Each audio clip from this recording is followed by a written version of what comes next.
It's just y'all welcoming everybody to episode 54 of the Dumb Marks podcast, the best four-man booth in the business, your favorite Saturday brunch bunch. Gentlemen, it's a beautiful Saturday outside. Everybody good? Everybody living well? Haven't even been outside yet. Beautiful. Mowing the lawn is pissing me off. Oh, come on now. Somebody's cutting the grass by my house too. It's beautiful. It's a beautiful thing outside. Hey, I don't think there's anything worse than the talking cashier when you're out at the store. Self-checkout. I went to the store this morning, grocery shopping, getting stuff done before the pod, active day, and Chatty Cathy behind the cashier register was just telling the whole life story. Mm-hmm. And she was very nice. Like, I appreciate it, but like, I don't need to know that your aunt makes more money than your mom and dad and that this is your plan. Like, I don't need to know all that. Like, just bag my stuff so I can go, please. Like, I'll say hello, how's your day, like that type of stuff. But we don't need to have a Dr. Phil couch session standing there in the checkout line while you're ringing up, my milk and my pop. Like, don't need it. All the time. Every time I go out, I just be like, just scan my stuff, take my cash, let me go. At work, they be like, come on down, I'm open. I'm like, no, I'm going to self-checkout. Nah, self-checkout's the way to go. Or I don't like the people that be in your purchase. Like, what do you got to make? What you making here? Nothing. I just bought food for a cookout for somebody else. Tremendous. I'm gonna get me some. All right, thanks for tuning in, everybody. As always, follow along on all social media platforms. Hit us up in the comment section. Add to the discussion as we go through the show based on topics that we bring up. That's all I had this week as far as like short interactions go. Nothing too big in my world. Just grinding like usual. So nobody got anything else. We can get into the usual intro topics as far as gaming, TV, entertainment, snacks. What Ian's got? Nothing. Nobody. I got a bunch of snacks. I got a couple things. Marvel. Right. Well, before you hit snacks, let me just go through entertainment real quick. Marvel announced that they're going to release 5 movies in 2023, which is a new record for the MCU. They haven't done that many movies in 1 year, so that's going to be insane. Looking forward to that. Big things are getting ready to start happening. We got Shang-Chi already came out, Eternals. Don't know if Venom will play a role. That drops October 1st. I'm super excited for that. But yeah, it's big time new stuff going down in Marvel, getting ready to kick off. Eternals November 5th. Hawkeye trailer just came out, so big stuff coming there. Chris, Cobra Kai, our favorite, right? What we got? So I said last week that they got renewed for the 5th season. The 4th season is getting ready to drop in December. But they just inked Cobra Kai creators inked a new 4-year Sony TV deal, which includes franchise spinoffs. Okay. So yeah, see how that plays out. I think milking it, baby. Hey, gotta get that cash whenever it happens. Yep, just milking it there. Go ahead. There are certain stories that you could break off into a spinoff that I'd be okay with watching to see how it plays out. Mm-hmm. To me, the show works so well because it ties into the nostalgia of the movies and it just brings it into the future. So they replay on that throughout each season, and it makes for a really good show, especially for somebody like me who's watched all the movies growing up, and that was part of my childhood. So that's the reason why I'm so into it. But like, I know my nieces love Cobra Kai, but never saw any of the Karate Kids. So it's a way to get people to go back and watch the movies as well to make sense. So we'll see how that plays out. I think the show was originally they wanted to get to, I think, 6 seasons for the show on Netflix. So we got 4 in the can, 5's already renewed for, so they'll get there. They'll get there. And then lastly, I had Legends of the Hidden Temple. all of us know that from the Nickelodeon days growing up. The reboot for adult contestants launches October 10th, Sunday, October 10th at 8 on the CW. So they released a little preview trailer last week as well. I like the lady that's hosting it. Yeah, I'll tune in for the first couple episodes, see how it works out. Yeah. Yeah, it could be good. But yeah, that's all I have for entertainment TV wise. I didn't have nothing else for snacks or gaming. I didn't catch anything this week. Gaming, Battlefield 2042 got pushed back another month. So that's a game I was looking forward to. Yeah. I wonder if it's a hard date. I hope so. I hope it just doesn't keep on getting pushed back.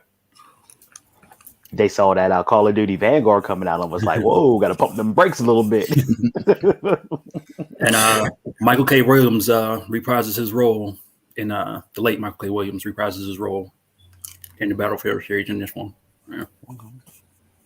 I wonder if that's like the last project he did. You know, kind of like how like Chadwick Boseman did the What If stuff and did the voiceover, so we could, you know, hear him as Black Panther one last time. That's T'Challa. Be interesting to see there. Hey, Jay, is Madden trash? Because they were talking about it on Pat McAfee show this week, saying that the game's still trash. They didn't do anything different this year's version. It's hot garbage. EA Sports is letting their fans down. Like, what is going on with Madden? I didn't get the new one yet. It's any sports game.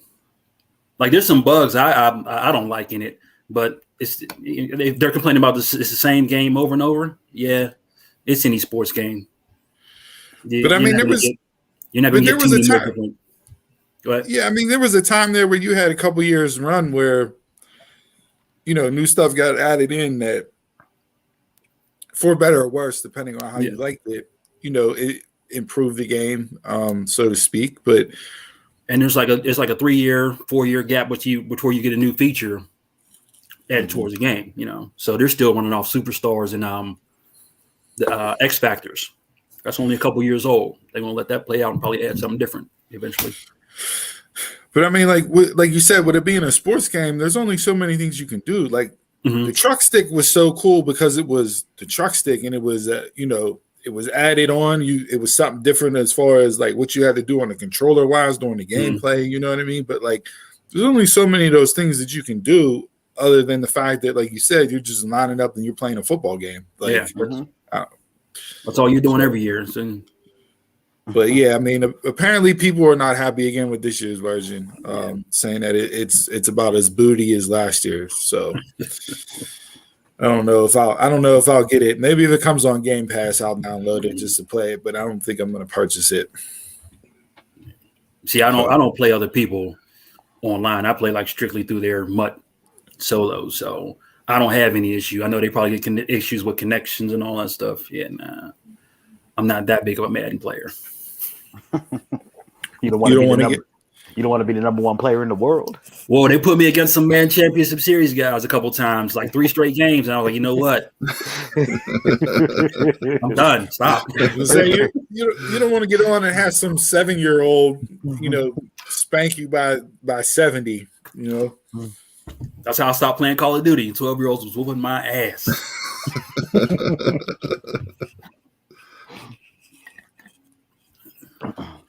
All right, what do you got for snacks? Jason, you want to start? Yeah, I'll go. So we all know candy corn is trash, except for that guy down in the corner. We all know candy corn is the trashiest candy for Halloween. Worst ever. Now, come on now. I said Reese Cups or a wild card. I said a wild card. I didn't put in number one. Number one is candy corn. No. Go back to the tape and watch. I did a top 5. And if so, Reese's will be number 6 on the list. Number 6? Okay. Yeah. We might have to revisit that next month. Yes, revisit it. No, I strictly remember your take being that Reese Cups were trash. I strictly remember that. Strictly remember that. It's a wild card. Watch it. Okay. Watch it. The evidence is there. It's in the world. Well, last year, Trolley jumped in the game. And I tell you, candy corns are pretty damn good, the Trolleys. And this year, Nerds jumped in. These are delicious as hell. Yes. I didn't even know we had that. Yes. What do they taste like? What do they taste like? It tastes like Nerds. Just got the candy corn texture. Okay. No, I'll pass. That's one of the reasons why I hate candy corn. It's gritty. It's like it's like getting like if you don't brush your teeth all the way and you get the grittiness from the stuff in your toothpaste. Like I don't need that. That added to a terrible flavor. Do they actually have nerds masking it? Do they have little pieces of nerds inside the candy corn, or is it just the flavor? I think the shell was candy corn, or the shell's nerds. Okay. Inside candy corn. So just like the jelly beans. So it's a hard shell, and then you got to bite into the candy corn. Yeah. No. Hard pass. No. It's good. Hard pass. It's still candy corn. That's kind of deceiving. Oh, it's something different. No, it's not. Pillsbury cookies got into the cookie game with the like ready to already made. I want to see what those are like. And then Pokemon released Oreos over the weekend, and there's like 16 unique different cookies. So of course they're all sold out and they're reselling like crazy. I'm not sure if it's one cookie, one design per pack, or a couple, but if you're looking for all 16, it's crazy. Like people are selling like lots of them just so you can get. What are we gonna play? We're gonna be playing Pokemon Go in Walmart, searching for hidden Oreos. Is that what we're doing now? Terrible. It's like the card game. Mm-hmm. It's like the card game. Yeah. At this point, you slap Pokemon, anything is selling out. Yeah. I told you I got them Pokemon cards upstairs in the room. I got them in binders and in plastic. I gotta go get. I might be sitting on some cash. You might be. Especially because most of those are original first sets too. So yeah, I have to go up there and see what I got. Absolutely. That's all I got, Chris. All right. So I was going to say this one for last, but I'll start with it first since you did the candy corn. Last year we talked about Brock's. They made a Thanksgiving candy corn. They're bringing it back again. So just for a refresher, it's turkey dinner plus apple pie and coffee candy corn. So they have flavors of green beans, roasted turkey, cranberry sauce, and stuffing. Look, you don't need a 4-year college degree for these jobs. Like, come on, we can sit around and come up with a better flavor. Yeah, and try to make candy corn actually edible. If you make the applesauce solo, I'd probably try it. Nope. So on to some actual. I don't need my dinner flavors incorporated into candy. It's like I can get they did the Harry Potter jelly beans a couple years ago where they tasted stuff like different stuff and they made it into a game and things. That's cool, but no, I'm not eating like a meal candy corn. I'm not eating candy corn, period, really. But pass on that. All right, so some actual good stuff. Starburst is coming out with something called Airs Gummies. It's going to be like soft and squishy Starburst, normal flavors. Another weird one, Mountain Dew's coming out with a flamin' hot flavor. I don't know what that's all about, but to drink. Ooh. Yeah. I mean, you might as well just do a shot of hot sauce. Like, I blame the macaroni ice cream person. That's what I blame for this. What are we doing? Like, who's responsible for this? Because every day's an episode of Fear Factor in a room. Well, they own what? The Mountain Dew's Pepsi, so they also own Lay's, which does like the flamin' hot stuff. So it's got to combine their brands together. That's it. And then no, you keep it separate. They already had Fire Pepsi, and that was trash. Okay. Oh, I remember that. Yeah. Speaking of Pepsi, just because Fireball was a hit, that's not a hot. That's not a hot sauce. It's cinnamon. Like, let's not. Oh. Pepsi, they announced a soda shop line this week. So there's 2 flavors. There's going to be a cream soda cola and a black cherry cola coming out. I'm not sure when those are going to hit the shelves. Black cherry. Lay's came out with kettle cooked everything bagel and cream cheese chips. Those are a Sam's Club exclusive. Pass. I saw those at Sam's Club, and I'm like, yeah, no, pass, dude. Like. So your mouth just walk around with just onion all day long. That's all you tasting and everything bagel is onion. Like, nasty. Yeah. One that I want to try, but unfortunately it's a Canada exclusive, is Doritos came out with a late night fully loaded nachos flavor. Oh. Like it's just like hopefully that hits the States at some point. And that's all I got for snacks. I'd be all right with those. Yeah. So that could be good. All right, y'all ready to get into the world of wrestling? Ready. We got some stuff to get into, and I got a feeling me and Jay will definitely agree on everything. Throwing blows in the next 45 minutes. Should we just take our break now? Yeah, we should. Let's get into it.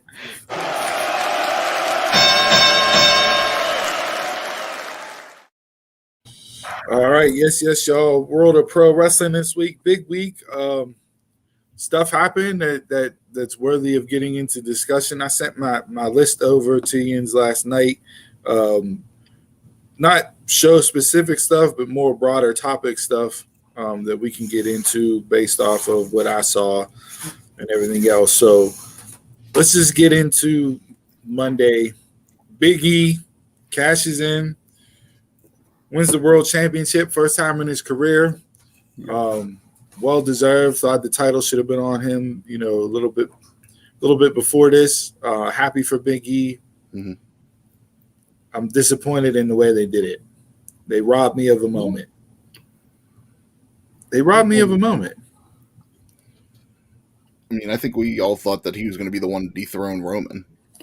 They were building up towards that, so they weren't building up towards that. They weren't building up towards it, but that's what we were hoping they were going to build up towards. That wasn't coming. It could have happened after Mania once Roman beat Rock. Well, the rumor was all along that this is what was supposed to happen, and that Big E was going to come to Raw around draft time anyway. So this is what they were doing. I'm saying they robbed me of a moment because they told me it was going to happen all day long before it actually happened. You ruined the cash in. You don't ruin the cash in. The cash in's opportunity. It doesn't have to be a surprise every time. It's a guaranteed contract. So like Cena told you a week before. RVD told you a week before. Who else? I'm sure Braun told him a week before. I'm okay with that, but on social media.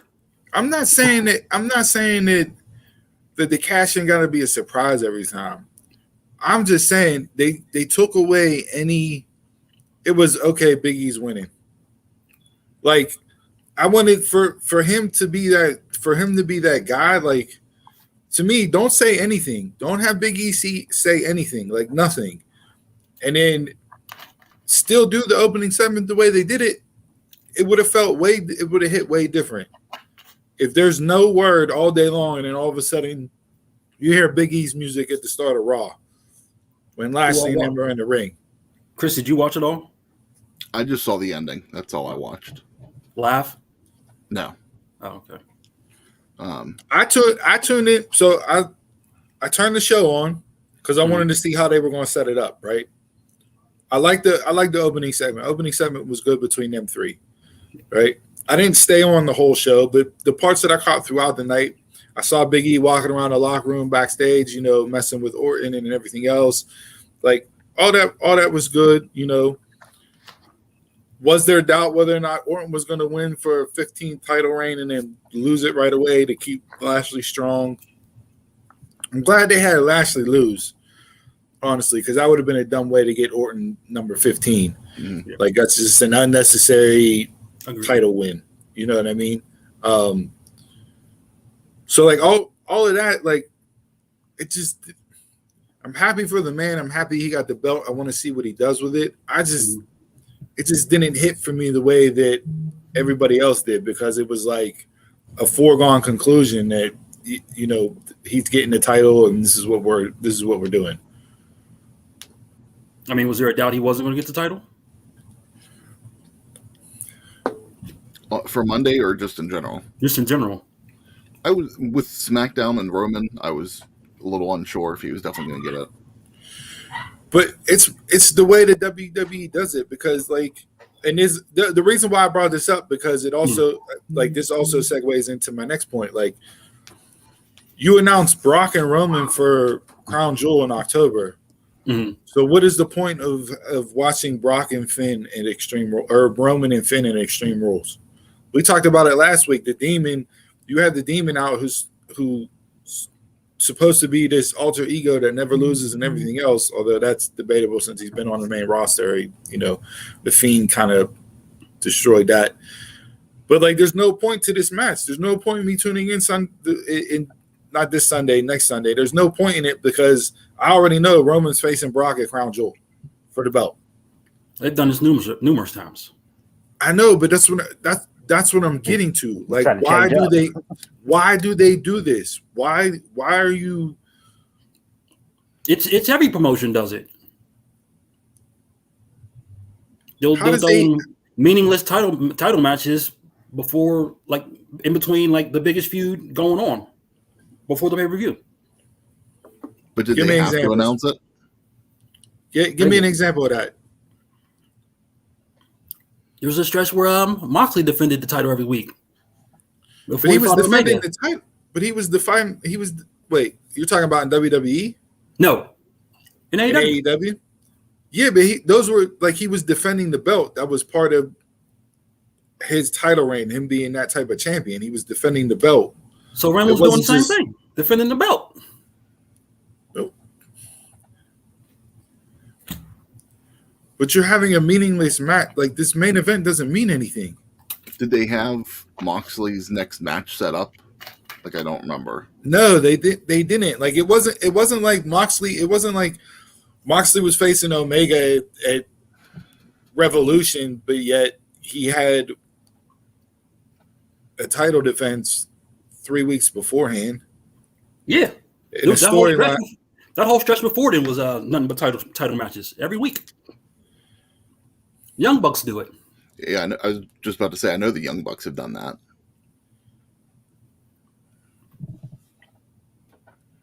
But the Young Bucks, like, look it all out. The Young Bucks faced the Lucha Brothers, but they didn't give away Young Bucks versus the Lucha Brothers a month before the show, and then defended the title and then defended it. That's what I'm getting at. Like, why do it? You have plenty of time after Extreme Rules to promote Roman versus Brock. Especially when the pay-per-view is a week away, just announce the match after the match is over. You have Roman facing Finn at Extreme Rules next week. I mean, do you jump in before it gets out? I think we all knew it was coming. Because they got to tell people. I didn't think they were gonna hotshot it to freaking Crown Jewel. Yeah, no, I didn't think that. Yeah, I definitely expected this match at Crown Jewel. Crown Jewel. Yeah. You have the hottest that Roman's ever been. Brock coming back after being away for a year and a half. Why is this match taking place in Saudi Arabia? Very true. On one reason. We know that. That's it. On a middle of the day pay-per-view that's strictly on the network that only diehards are going to tune in for, and it's diehard WWE. Like, you're not getting random people to log on to Peacock to watch this because they'll be at work. What is it, Sunday? I think it's like a Wednesday or Thursday. Yeah, everybody will be at work when this happens. Yeah, it's like a Thursday at 2:00. Mm-hmm. They don't care. But I think with the WWE, they care about. I think with the WWE, it's to a point where they have to announce everything because everything's going to get leaked out regardless. They have too many people that need to know what's going on for it not to be a secret. But doesn't that hurt? Like, I mean, it hurts me story-wise, match-wise. But how is that leaked? I mean, everybody knew Roman and Brock was going to go. Yeah, that's not a leak. I said everybody knew Roman and Brock was going to go. That's no leak. But Crown Jewel. To me, it's like it's meaningless. You're just having Roman face Finn because you need a title match on a pay-per-view because you have to have a title match on a pay-per-view. The match is meaningless. Like, I don't care how good the match is. It doesn't mean nothing to me because I know the outcome. Like, there's nothing that they're going to do in that match to make me go, oh shit, Finn's almost going to win this. Mm-hmm. But what I'm saying is, like, you're saying it's not a leak. Like, it's not a leak that they weren't going to fight. Mm-hmm. When and where would have been. You see what I'm saying? Yeah, I do. But why are you doing spoilers to yourself? Because they can't. It's going to get leaked. There's too many people that need to know what WWE is putting out for it not to get leaked. So they had to spoil Big E winning the belt on Monday night by having him go on social media and them pumping it up all day long and everything else. Like, I think that was getting you to tune in. I think that was a ratings grab for Monday Night Football. I think so too. Yeah, and it didn't even help them because it did. Maybe just that particular segment, but they stayed like even kill. They didn't drop. And it just we just come off of AEW with all these surprises and everything else, and if you're what I don't know, it just made it didn't hit the way that it should have for Big E winning his first belt. In my opinion, I felt like it took away from it all day long. I knew what was going to happen. Did I want to tune in to see it? I watched it because I wanted to see him win it, but I didn't have the appreciation for him winning it the way that I should have, based off of everything that they did. Now, this could just be me looking at this, from a different point of view that nobody else is looking at it. Because obviously the fans in the arena popped huge for it when he actually won. But to me, like, I didn't get that level of excitement with it whenever I feel like I should have, because it's Big E winning his first title. Because with Big E, there's still that doubt. Like, are you going to put the belt on him? So that's why you get the pop. Are you going to do it? Are you going to pull the trigger? Or is he going to fail? What you just said right there is the reason why they didn't need to do spoilers throughout the day of him winning it. Because to get you to watch. Have them go on social media throughout the day, and that did not make that audience jump that much more to tune in to watch Raw. But they would have lost so much more to Monday Night Football. Like I said, to me, it didn't hit the way that it should have, at least for me. Am I happy that he has the belt and is going to get a chance to run with the ball? Yeah, I'm happy that he has the belt and going to get a chance to run the ball. I'm happy that it went from Bobby Lashley to Big E, because when's the last time? Let me answer that. Never. You had a black champion drop the belt to another black champion in WWE. Mm-hmm. Which people are like, why you got to bring that up? Well, because it doesn't happen. It's never happened. Like, it's a big deal. You know what I mean? Why do you think Kofi's win at Mania was so big? Because that part of that aspect, as bad as it is to say in 2019, whenever he won it at Mania, like, that plays into it. That adds. Impact has done it right. Impact, yeah, I think so. Impact has. Yeah. I don't know. So they're ahead of the curve, yeah. I mean, Impact's had they had Rich Swann. Well, Swann came after Kofi. I mean, you had Monty, you had R-Truth back in the day. Mm-hmm. You had R-Truth back in the day. You had Monty Williams back in the day. Like, they've had African Americans win the main belt before. Was Monty Brown champ? Monty Brown was champ. Was that NWA? Mm-hmm. Okay. That was the same with R-Truth, with R. Killings. Yeah. He was NWA. NWA, TNA, whatever, like, however they ran it. But yeah. So, like I said, it just, for me, it just didn't hit the way that I thought it should have. Mm-hmm. So, like, you changed the booking of the show to begin with, because it was supposed to be the tag team title match, which the week before, that's what you built to. But you switched it up and went with the heavyweight title match strictly to grab viewers from the get-go. So you're already changing stuff up just to try to get a ratings grab.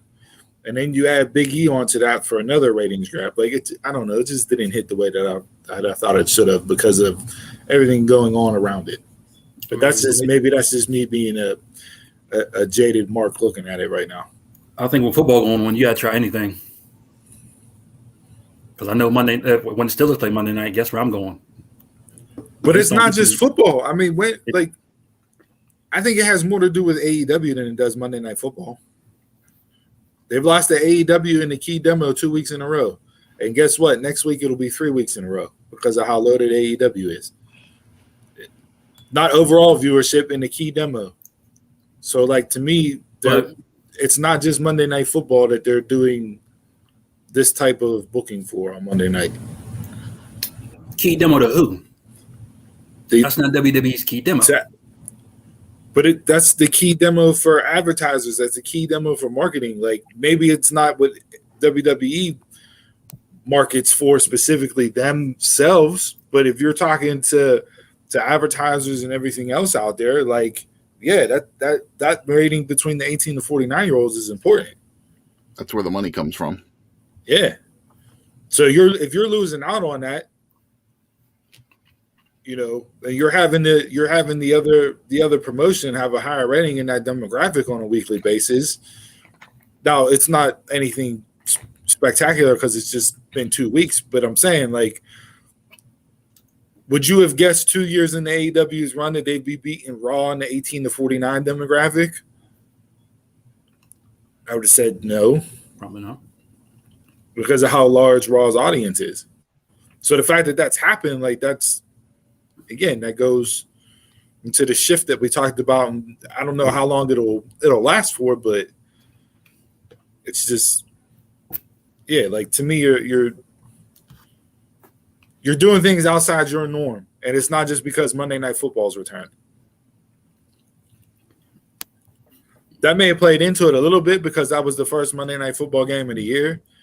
But I mean, their viewership always drops during football season, and they've never done things like this. Mm-hmm. Yeah, like that's part of their business. They've known that since they've been on Monday nights for 30 years. They do like they do like the theme shows usually. Like, we got the draft coming up, and they'll do stuff like that to try to entice people to come. But it's not like they go over the top. So yeah, I don't know. Anybody got anything else on Big E or anything from Monday night? Mm-mm. No. All right. NXT 2.0. NXT 2.0. NXT 2.0. NXT 2.0. NXT 2.0. NXT 2.0. If I hear NXT 2.0 one more time, I swear to God, like. And it's not NXT 2.0. Let's clarify. This is NXT 3.0. Yeah, if you want to be technical about it, it was the game show. Then it became Triple H's NXT. Now we're. Mm-hmm. Yeah. So if you want to be technical, correct. Yes. Yeah, you don't need to keep saying 2.0 through the whole show. No. Just NXT. Like, damn, NXT. You know, it came out that they were doing it because they wanted viewers to know that this is different from the NXT that they watched previously. And it's like, we can see that. All you're doing is pissing people off by continuously saying NXT 2.0. I thought the setup and the arena looked cool. I did like the setup for that. I like the amount of room around the outside of the ring. Like, that's different from a normal setup and everything else. I like that bowl. I do like that bowl feel. It felt like the Rose Bowl, like all open like that. Yeah. How do you feel about the lights being on? It's different. It's different because we're so used to watching it, in that, like, that setting. To me, that's one of the things that set NXT apart because of the way that it was shot with the lights being down and only focusing on the ring. Like, so yeah, I mean, it's different. Like, sudden changes like that.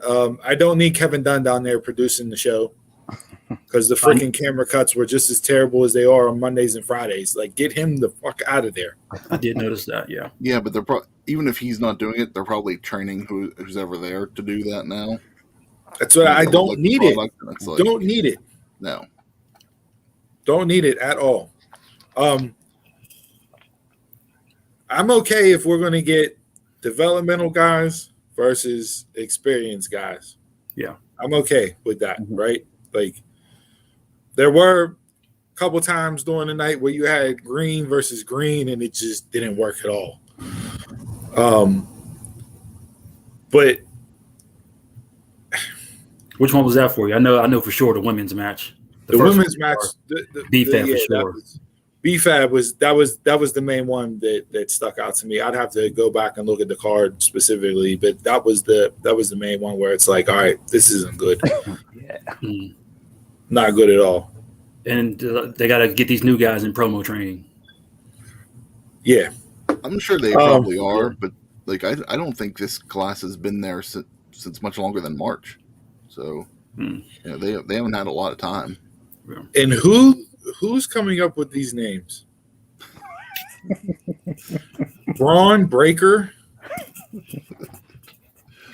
Really? Braun Breaker for Rick Steiner's son, who was going as Rex Steiner. Why not keep? I was cool with that name. Yeah. What is wrong with that?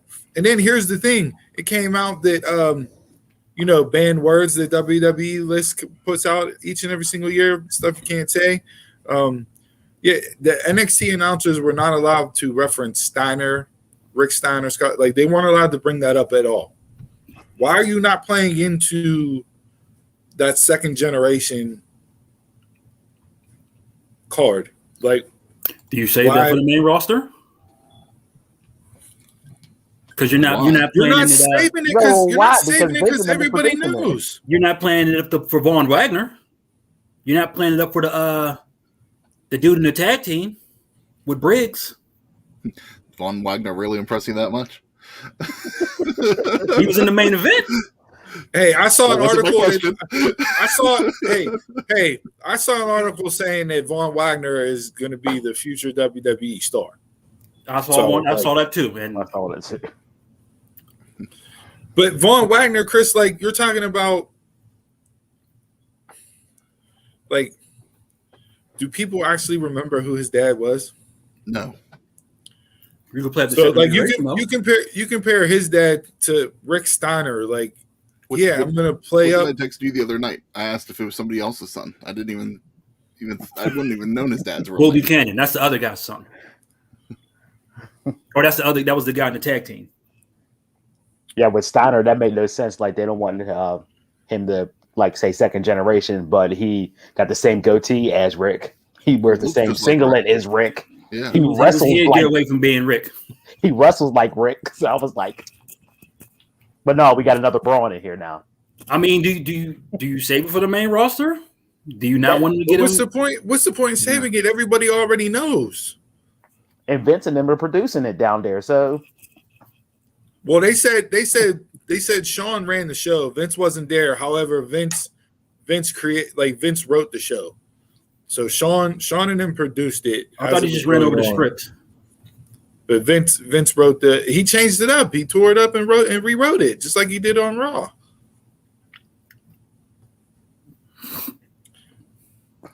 Like, I get having, Braun's win in the opening match against LA Knight set up the end of the night with the face-off with Ciampa. And if you're going to hotshot somebody, he's probably the one developmental guy that you can hotshot based off of his experience and everything else, right? I'm cool with that. It didn't make much sense for LA Knight to be in the Fatal 4-Way after he lost to the developmental guy having his first match, but we won't look at that. But, like, okay, but to me, it makes him more of a credible threat if he can come out as Rick Steiner or Rex Steiner or whatever the fuck first name they want to put in front of Steiner. Why do you pick and choose with who you want to label as second generation and all that? Maybe the kid don't want it. I don't know. Maybe he want to make it on his own name.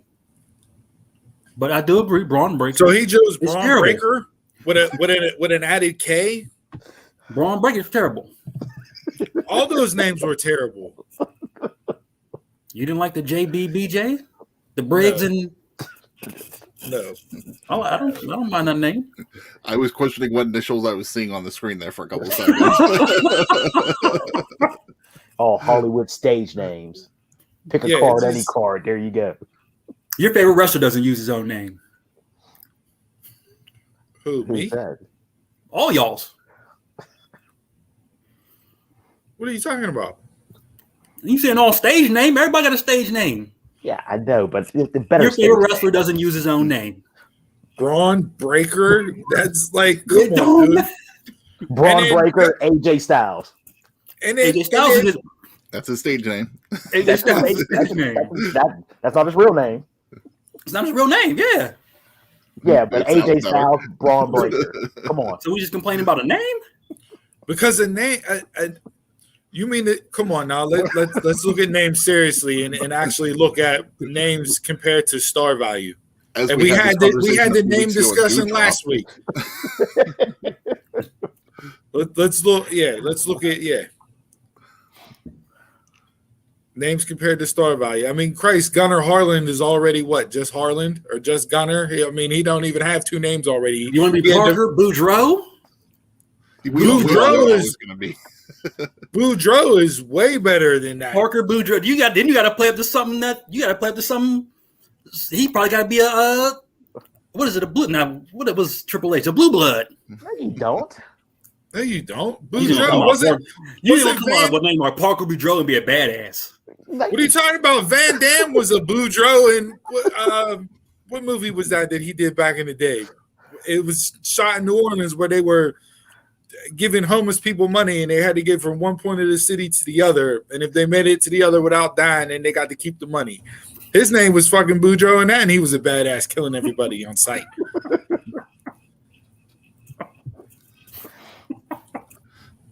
So I saw William Regal's kid's going to be starting with NXT UK, and they changed his name too. So his real name is Bailey Matthews. They're not even going to use like a Regal tie-in. He's going to be known as Charlie Dempsey. You want to be Bull Dempsey? So we're just rehashing Bull Dempsey, right? We're just taking. Like I got Josh Briggs, I got Scotty Briggs, I got how many fucking Briggses do I need in professional wrestling? And none of them turned out to be worth a damn. Because Vince is going to keep doing it until he finds one that's worth a damn. NXT is gonna be really it's gonna be really difficult, especially whenever it gets to the point where your veterans leave, and it's gonna be more green guys versus green guys. Like that's gonna be a hard show to watch. Which is what they used to be all. That's fine when it's just on the network, but whenever you have a 2-hour cable broadcast show, that's where your issues are going to come in. And I felt on Tuesday, because I watched the whole thing, and it was just like, this is not a show that needs to be 2 hours. If this went back to 1 hour, I would be cool with it each week, but 2 hours is going to NXT is going to become, okay, if I watch it, I watch it. Yep. NXT is no longer going to be must-watch TV. The best part of Tuesday, night, the B-Fab match was garbage. That, and I don't care for them wrestling brothers. The Diamond guys. They're going to kill somebody. The Creed brothers. Listen, when I hear Creed, I don't think of what those two look like. Like I'm thinking, Apollo, Creed, But honestly, Jason, the whole show, it felt like a good developmental show. Mm-hmm. But like I wasn't wowed, other than Breaker, him kind of like showing off some star power. I wasn't wowed by anything. Mm-hmm.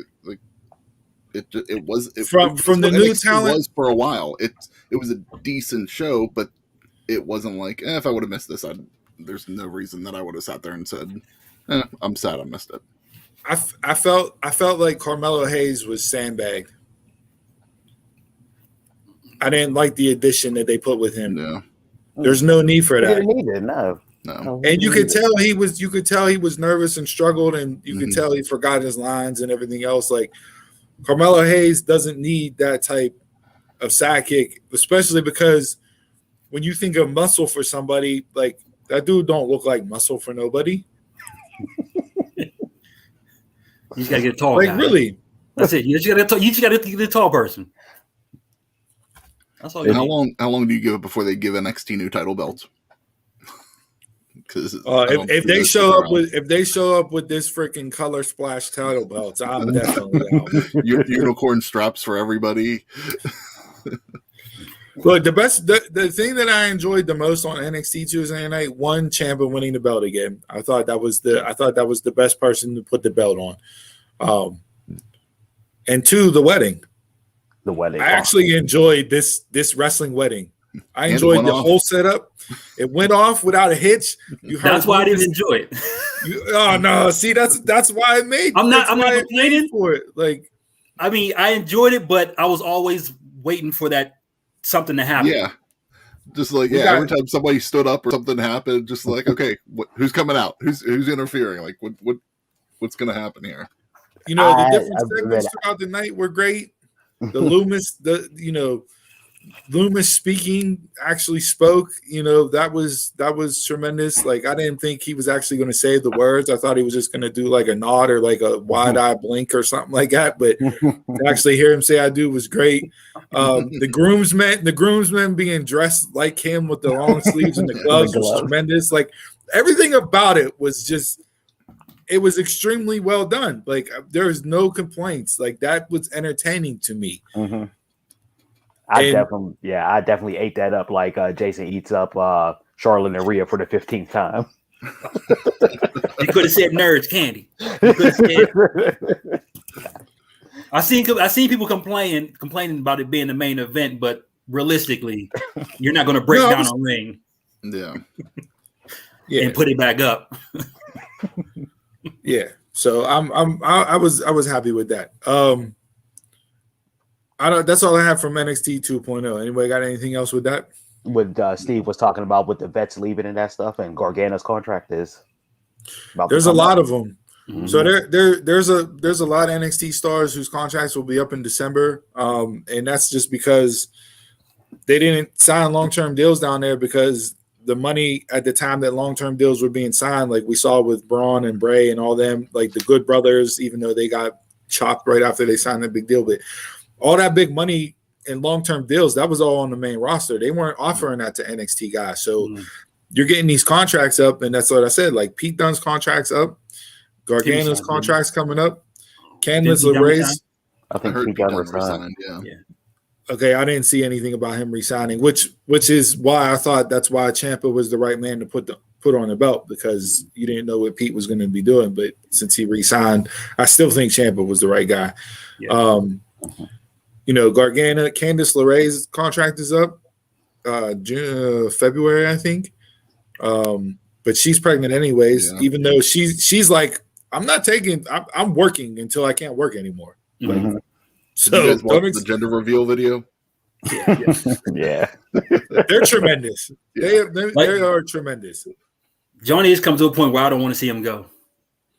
Before it was like I only cared when he fought Ciampa. Oh, he's been fantastic. Yeah. Fantastic. Outside of the ring. Fantastic. So yeah, like it's just.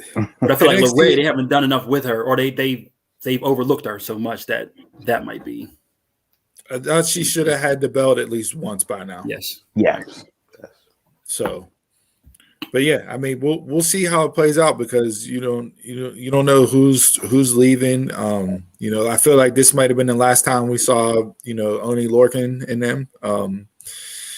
Because of the beatdown afterwards, I feel like that they're about to be done. Like, it's just going to be changing of the guard, and like you said, Chris, it's not going to be must-see TV every week. If I catch it, I catch it. If not, I'll look to see what happened. But they're going to need something to drag me back in to tune in every single week. I don't know how long NXT signed on for USA, but like if they would move that back to Peacock and just cut it down to an hour, I'd be perfectly okay with that.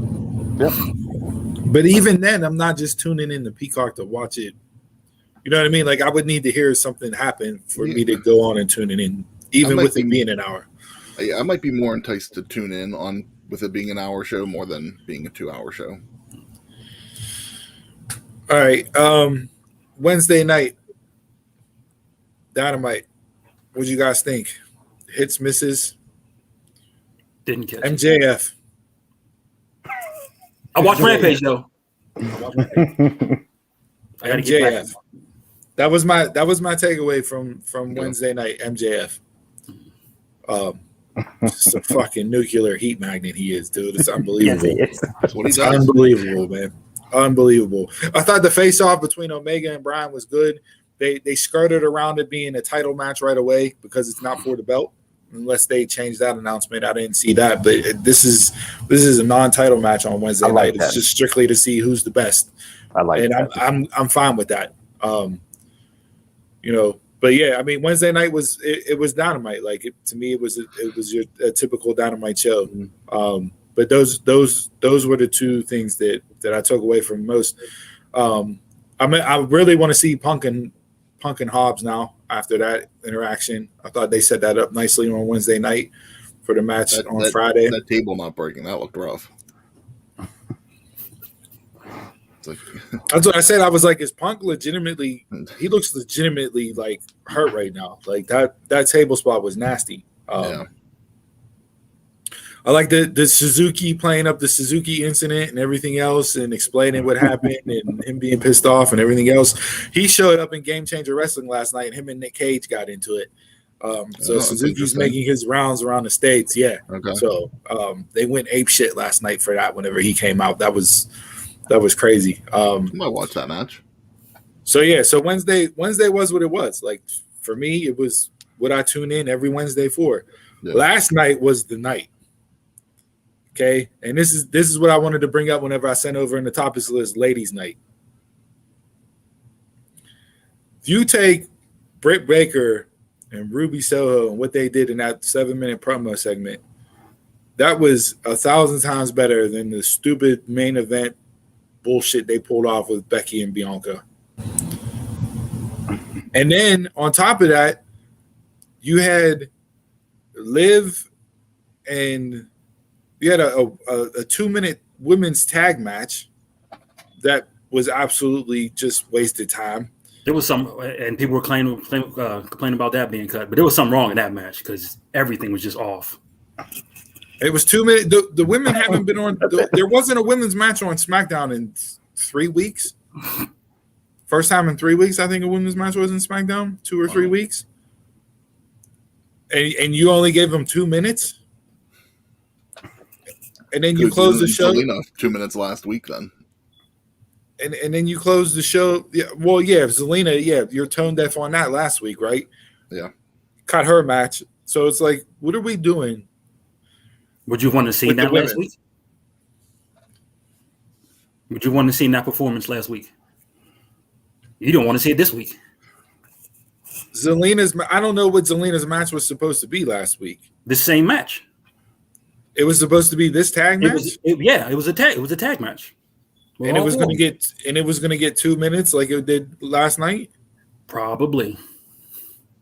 I mean, no, I don't want to see it because it's 2 minutes of you're not utilizing your women at all. And that's 2 more minutes they can have for Brock last week. That's why they cut it. And Seth and Edge. Yeah, I think they said the match got cut because Seth and Edge went long. But I go back to this. Would it like you want to hype up this women's division in WWE, but they have done nothing to get me excited for women's wrestling. That promo segment last night, like Jericho said, that was a money segment. That might be the promo segment of the year for me right now. And there's been a hell of a lot of good pay-per-views or a hell of a lot of good promos. But that back and forth last night, there ain't nothing in WWE that's touched that. I was sold on the match. That was good. Before the promo. Yeah. But yeah, the promo got me hyped for the match this upcoming week. And the backstage interaction they had the week before on Dynamite, where Britt digged her for being in catering, and that Ruby she didn't quite fire back the way that I thought she would have. But last night, them two going toe to toe, verbal jab for jab, and like keep blurring that lines between reality and pro wrestling. That's what I want. That's what I need to see. That's pro to me. That's entertaining. That's pro wrestling when you blur the lines between reality and storyline. And we haven't had somebody keep up with Britt yet. No, not at all. It's kind of nice that someone can go with her. And who would have known Ruby Riott could talk like that, or Ruby Soho could talk like that, because she never got time in WWE. AEW's made her a bigger star in 3 weeks than the WWE did in 4 years. She's working with something right now. She couldn't work with nothing in WWE. It's not freedom. She's working with you're working with real life, so you can play off that. And she's working with anger and feeling slighted. So you can work with that. When you're in WWE, she didn't have anger and slight to work off of in WWE. No, you're in the system. You're there. Not being but not being used and everything else. Okay, not being used and being fired. What would you have a bigger gripe with? Well, they're running with the not being used gimmick for Naomi right now. So, like, it was good enough. It's good enough to do with Naomi, but you're going to do it with Ruby. But do you believe it with Naomi? Yeah, I feel Naomi is legitimately jaded. Like, yeah, I do feel that from her. But did you feel it come across the screen? Because it's scripted. It's not them talking. Even if it's scripted, you felt something. Tell me when you've ever felt something when Ruby spoke on WWE. You couldn't put none of that into your character. She never talked. She's had lines and they were terrible. Because somebody wrote those lines for her. They never let just her talk. But you can deliver a line. You can deliver a line. Okay. So any Roman wrestler used to will tell read you. scripts. Did you believe Roman whenever he used to read his script? Or do you Sometimes, believe Roman yes. now? Yes. I never believed Roman. Any wrestler, hey, you listen to any wrestler talk. Any wrestler give an interview, and they'll tell you the same thing.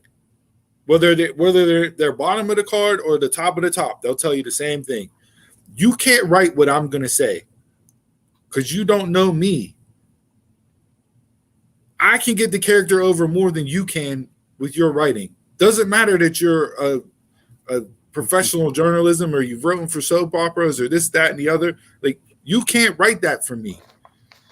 And these are trained actors. Yeah. Stone Cold's thing was they tried to write for him, and then he finally got to the point where Vince would say, hey, listen, here's just bullet points. As long as you hit these, I don't care what you say. And that's what they need to do with more of those people. A lot of those people don't have the talent. But you don't know that because nobody's given a chance because nobody's talking for themselves. Everybody's reading a 5-page script promo. Nobody would have thought that Ruby Soho could talk the way she talked until she got on a microphone last night and go, oh, shit, she can cut a promo. But she's out there talking for herself, and she knows her character and what she wants to do with it and where she wants it to go. So she's able to convey the emotion that's needed to get people to buy into it. You don't get that in WWE because it's all. But you have that right now. Scripted. But you have that right now. If she wasn't fired and she just went over, would you get the same promo? Take that out of the equation. The promos that's added to the equation. That's emotion being put into it. It's not just with her though. It's all promos across the board in AEW are better than WWE because the guys going out there talking for themselves. Daniel Bryan's promos in AEW are way better than WWE. You're still trash. You can't talk on the mic. No. I don't know. I mean, it's not A+ work, but I don't think it's bad. Like, I think it's doing the job. I think he can talk on the mic.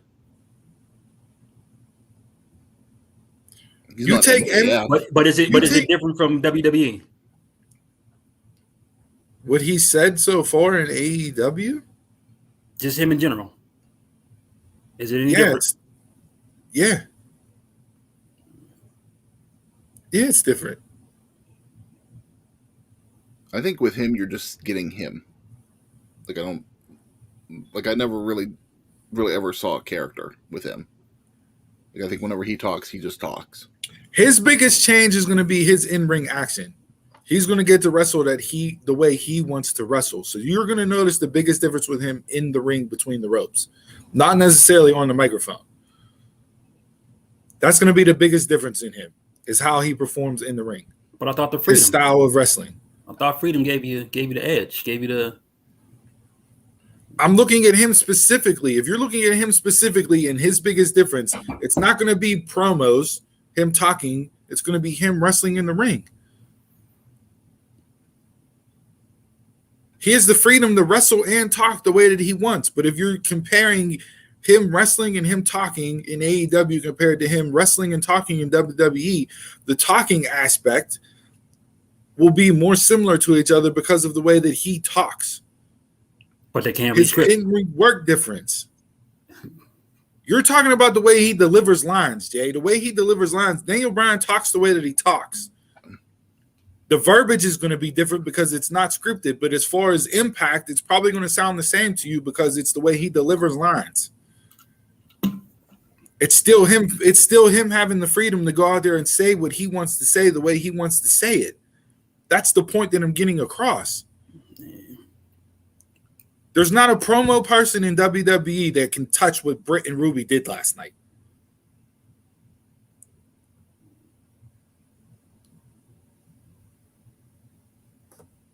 Miz and Seth. Miz and Seth can't do what Ruby and Britt did last night. I think if you put them together, they can. The only thing that came you won't get the jabs. You won't get the screwing somebody in the back jabs like that. They get you to pop. The only thing that came close to that was Miz and Brian, and that was on Talking Smack, which wasn't scripted. Mm-hmm. That's the only thing in WWE. That's literally the only thing that I can think of off the top of my head right now that can touch what those two did last night in a 7-minute promo segment. And how long ago was that? Exactly. Just the energy, the interact, like it's all different because it's just them out there talking for themselves.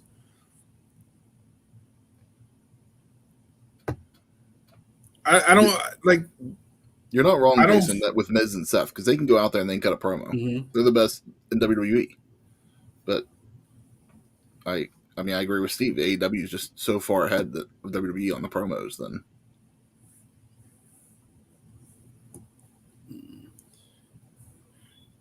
what Becky and Bianca did last night, does that make you want to tune in for Extreme Rules? That was garbage. I don't mind it. That was garbage. If you just played that, I'm not in it for them cutting promos. No, but if you just played that segment last night versus Ruby and Britt segment, nothing else. If you just played those segments and you asked people, what match do you want to tune in and see more? It's going to be Ruby and Britt, based off what they did last night.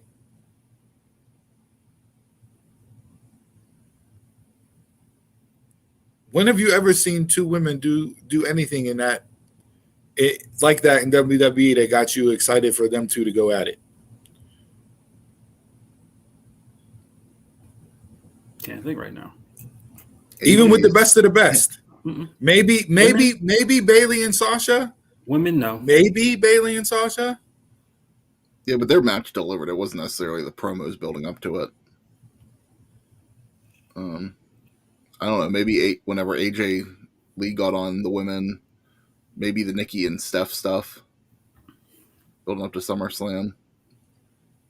Those would be probably like a few promos that I'm excited. Not a lot. People shit all over AEW's women's division, but AEW recently, in this last, I'd say since Britt and Thunder Rosa, they have booked their women better than WWE has. And people were shitting on their division for so long, but look at the pieces that they have back. Statlander was out. Statlander was out hurt. The matches are still suspect. How many of their Japanese women have come back in the past? Was it more? Is it more suspect than the 4 women's match than the tag team match you got last night on SmackDown? Or Nikki versus Tamina?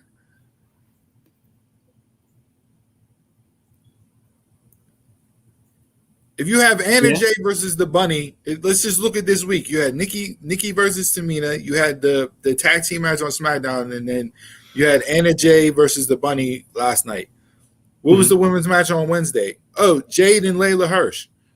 If you look at those 4 matches, women's wise, I'm taking AEW over what WWE put out this week. In ring. Yeah. Now, are any of those 4 matches 5-star matches? No. Do you put it up there with the NXT match that just happened? The NXT match is last out of this week. Last? The women's NXT match? The 6 women is last. You didn't say that match. You said I thought you were talking about. No, not the That's last. That's what we just talked about. I'm like, why is he bringing that up? Like, no, I would say the 6-woman match on NXT this week. I'd probably put that one first. Okay. Yeah, I didn't watch thing to see Layla and to Jade to know what they did, but I did watch Bunny and Layla and Jade was like, Layla and Jade was good. Like Hirsch is she's a beast. Yeah, Hirsch is really good. Her match with Camille at the NWA in Power was really good. Like she's legit. Like not just saying legit because that's her nickname, but like no, she's good. And Jade, listen, for Jade having what is it? I think that's maybe her third or fourth TV match.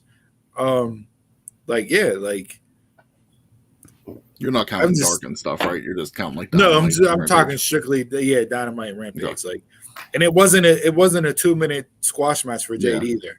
You know what I mean? Like they got time. They each put in spots. Yeah.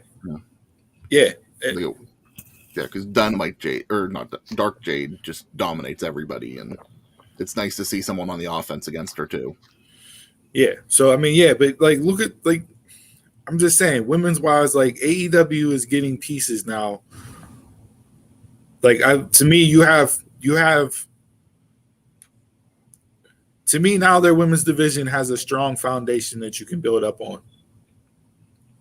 Because you have Britt, you got Thunder Rosa, you got Ruby, and then Statlander would be your fourth. Like that to me, that's a strong base to build off of.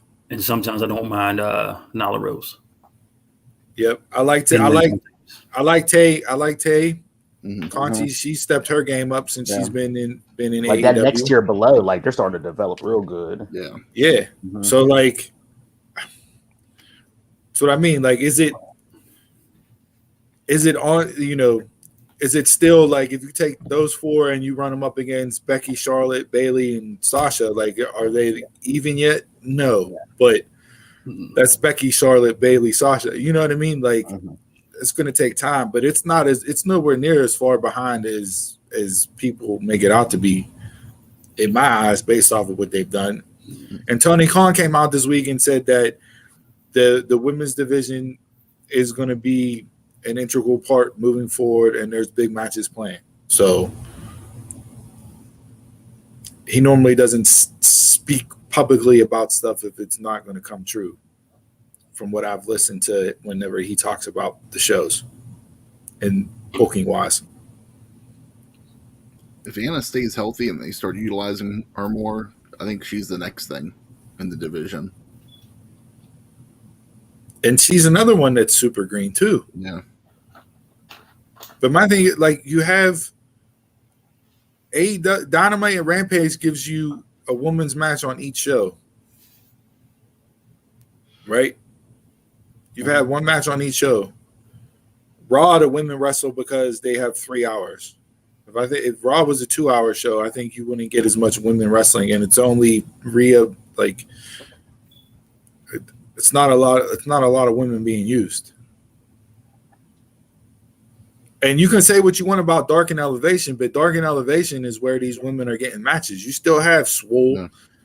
You still have Diamante. You have Kiera Hogan. Like, you have women now filling out. You still have, Rio's back. You still have Sheeta. Like, how could I forget about Sheeta? I put Sheeta as the fourth pillar.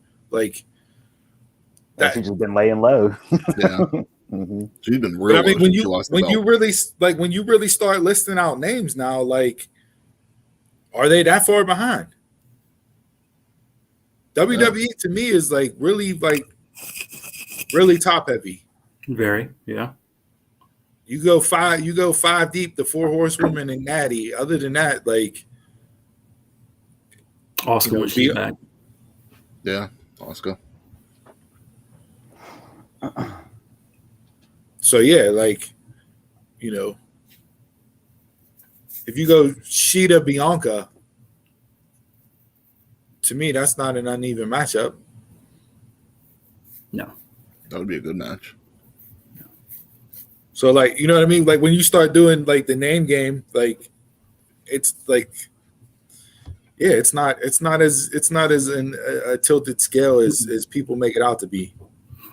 So they're working on it. But to me, it was just evident last night that the women by far stole the show on Rampage, which is hard to do because there was some good wrestling on the show last night. Mm-hmm.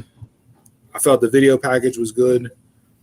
Lucha Brothers match was good. Although I didn't like the stupid storytelling that they told us to why Butcher and Blade got a title match. They're undefeated this year. Fucking Butcher's been out the entire year injured. Like, that made no sense. That made no sense. Chris Jericho said, what? Santino and Ortiz are here to represent yo, and I muted the TV. I'm sorry. Jericho needs off. Yeah, he does. I've been saying it for weeks. Everybody on the Twitter timeline last night watching Rampage keeps saying the same thing. Jericho on commentary is not working. This version of Jericho, whenever he was doing stuff with Shivani, he was great. He just needs to tone it back a little bit. Yeah. His voice is definitely carrying over everybody else's voice. It carries over. He steps on everybody else. Mm-hmm. Like, and not saying that he's doing it purposely, but like he's just doing it. He's trying to. And I get it. Maybe it's just like I don't need that from my announcers.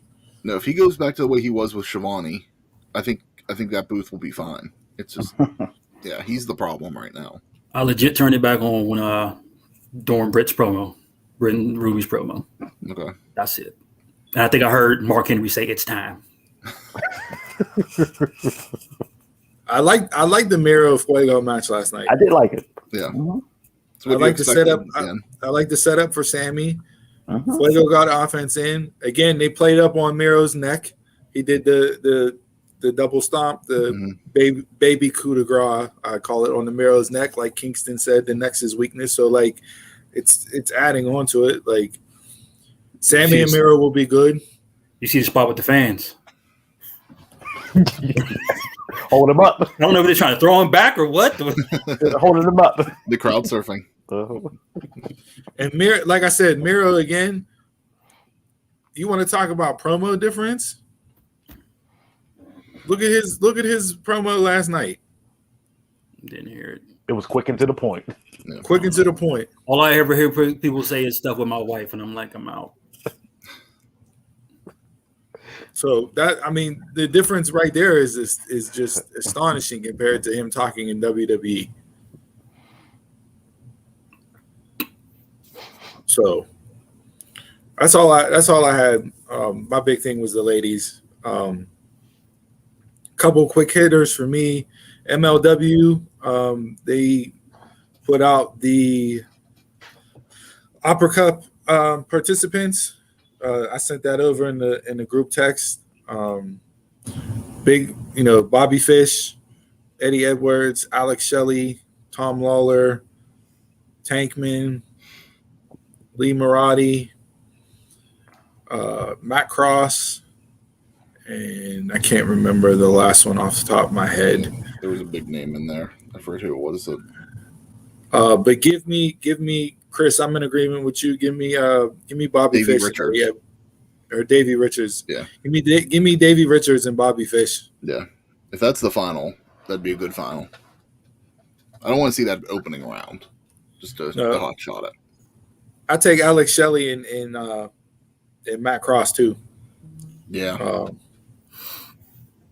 And I then don't need Tom Lawler anymore. Just use him in everything. The other thing from MLW news that dropped this week, Vice TV. So we all got Vice TV to air MLW Fightland. It's the channel's first ever pro wrestling event. So kudos to Court Bauer and the boys getting on Vice TV. Don't know if this is going to be the partnership going forward. If it is, I'm excited because I can watch MLW without having to go on YouTube. And I know that they were wrapping up their YouTube deal. So that's exciting for them. That'll be headlined with Jacob Fatu against Hammerstone. Title versus title. I believe it's title versus title, or it might just be for. I'm looking up right now to see if it's for the. So they on that show will air October 2nd. Well, it takes place in Philly October 2nd. It'll air on TV on Vice on the 7th, and it'll come in after Dark Side of the Ring. So you'll get Dark Side of the Ring and then MLW. That's smart placement for them. Yeah, it is. You have a huge audience, and not just a wrestling audience for Dark Side of the Ring. random people watch Dark Side of the Ring like they do any other docuseries or show. Like you see people comment on that all the time, how they've never watched 1 minute of pro wrestling in their life, but they tune in every single week for Dark Side. So that's really good, really smart placement for them. My aunt doesn't watch wrestling at all, but she'll tune in to Dark Side of the Ring from time to time because she likes the show. Same with my mom. She does the same thing. So you'll have Fatu versus Hammerstone, and then you'll have a 4-way for the MLW World Middleweight Championship. Myron Reed, Aramis versus Ares, and Tajiri. Tajiri's back in pro wrestling. We'll see some green mist being spread. Like. The buzzsaw. Yep. The other thing, Victory Road Impact's pay-per-views tonight. It's a shame that Impact ended their deal with Twitch because I haven't been able to watch it because I don't get Access TV. Well, so I'm playing catch up and just reading articles on what happens and everything else. They've been solid throughout leading up to this, and the card you have Petey Williams versus Steve Macklin versus TJP. Taylor Wilde versus Tennille Dashwood. No DQ match between Matt Cardona and Rohit Raju. Moose and W. Morrissey, a.k.a. Big Kaz, versus Sami Callihan, Eddie Edwards. Bullet Club, Chris Bay and Hikalu versus Finjuice.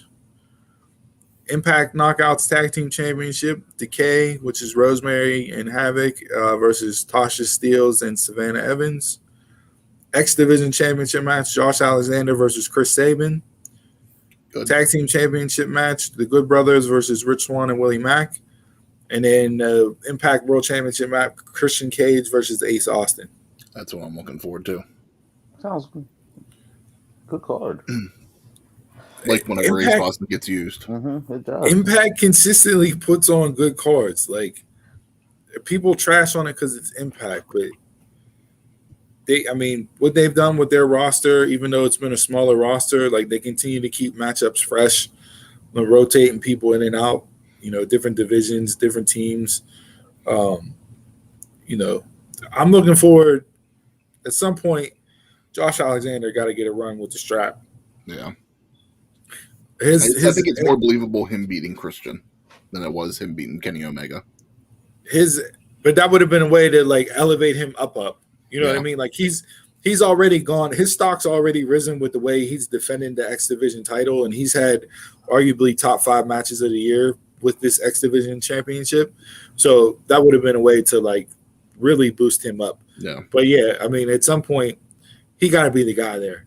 To me, like that's just that makes the most sense. So there's that, and then got to talk about it because it happened. We don't got to go into it before you get away from Impact. Impact also announced this week they're taping an all-female pay-per-view this weekend at their TV tapings. Knockouts, Knockdown. No matches announced yet that I knew of, but interested to see what that turns out to be. They did announce that Melissa Santos will be the ring announcer, Mickey James and Veda Scott will be the commentators. So all-female crew calling it, from the announcers to the ring announcer, and an all-female card. Hey, Mickey knocked it out of the park with NWA Empower. Like, I know you had a lot of people come in from different promotions for that, so Impact may be a little bit different. Not sure. I'm sure they'll have some surprises show up for that, but Empower was one of the better pay-per-views that went off this year. And for those people that say women wrestling can't draw, like that pay-per-view was legit good, top to bottom. And then this weekend should be Impact taping everything up through Bound for Glory in October as well. So, it's going to be an interesting, see what comes down to Bound for Glory, what matches they have planned. And lastly, I wasn't going to get off of Impact, but I was going to segue into this. Tommy Dreamer got suspended indefinitely from Impact Wrestling based off of his comments that he made on Dark Side of the Ring that aired on Thursday night. I don't know how much you guys want to get into it, even if you watched it yet. If you haven't watched it, I watched it last night. Yeah, I'm gonna watch it. I didn't watch what I read. Man, a lot of stuff. Ric Flair's commercial got pulled. So see where that goes. The word was he was supposed to come in AEW. Don't know if Tony Khan will do that now based off of everything that came out on that Dark Side of the Ring on Thursday. It was an uncomfortable watch.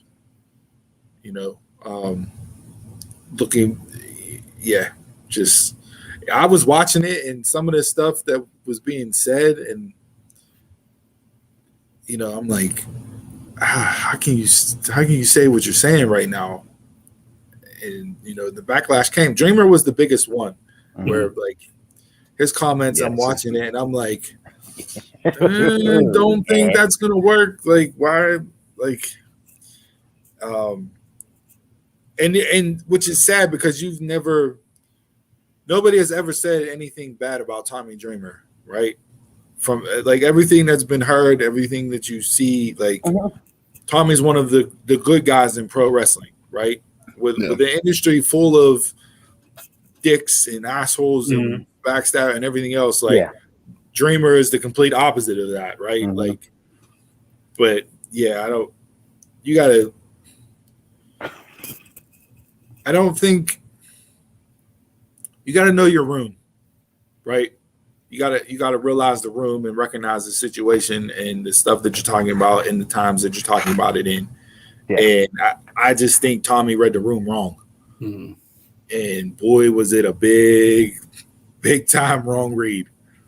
So we'll see what happens with him. I haven't heard anything as far as him on Busted Open, because he is on that show a lot with Bully and Dave LaGreca and Mark Henry. Those are the four there. So I haven't heard anything come out about him with that. But yeah, Impact sent him home and suspended him and definitely put out a statement and everything else. So we shall see. But I asked a while back, when will these series start, if ever, start affecting wrestling? And if you start tapping the recent stuff, you're going to get some shit.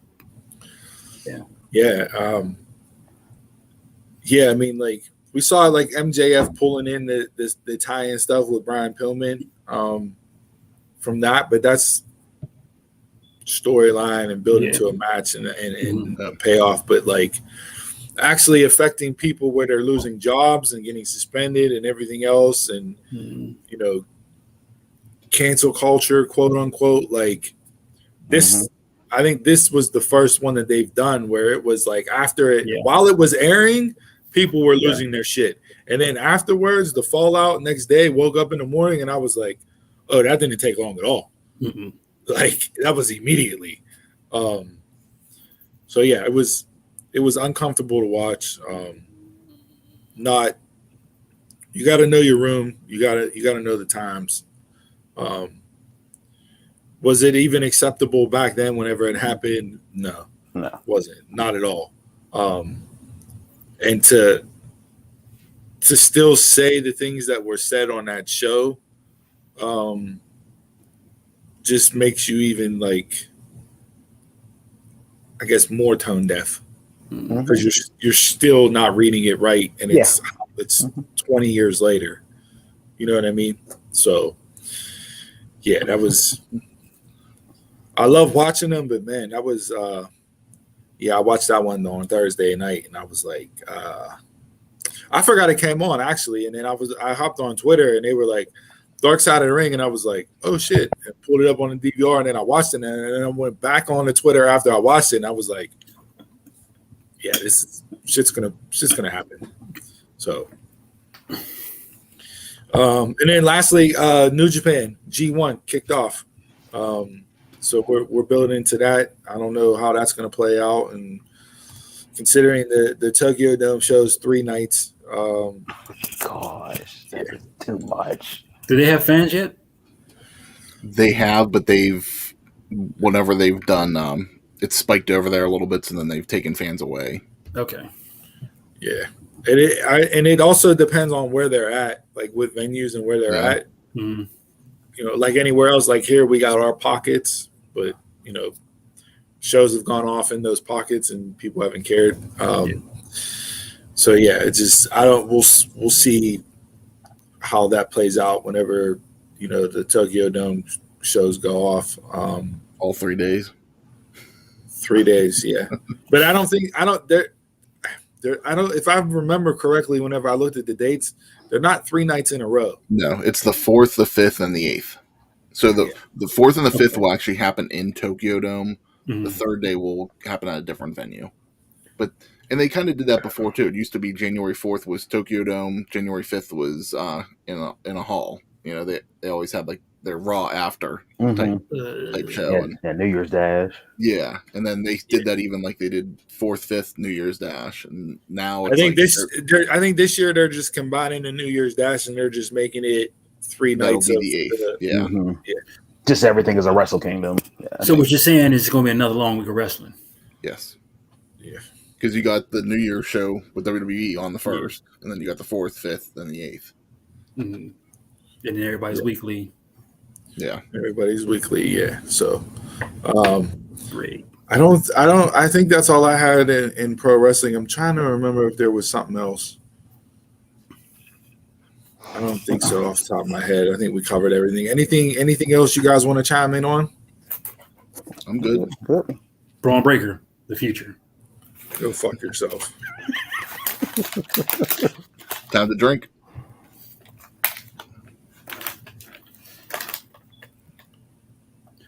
You want to transition? Steve, you good? You said time to drink. I thought that was your transition. Who? Where's Chris? He said chug.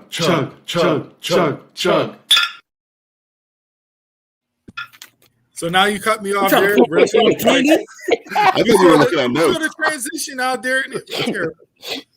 This week's Drink of the Week segment is brought to you by beer. Doesn't make you fat.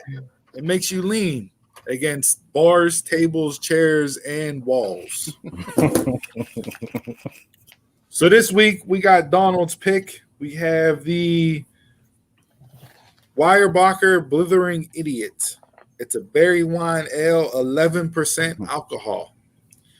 So this one will get you. This might be the most we've had. This is the highest alcohol by content. I can't speak already, and I didn't even drink it. Highest alcohol by content beer we've had on this show. 11. So I'll be interested because it's a barley wine ale. I don't think I've ever had a barley wine ale before. So, okay. Smell them berries.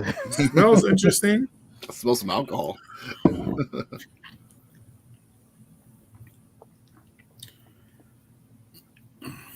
So look, I've thrown up from candy corn before as a kid, and I've thrown up from beer and candy. So this might not be a good night for me.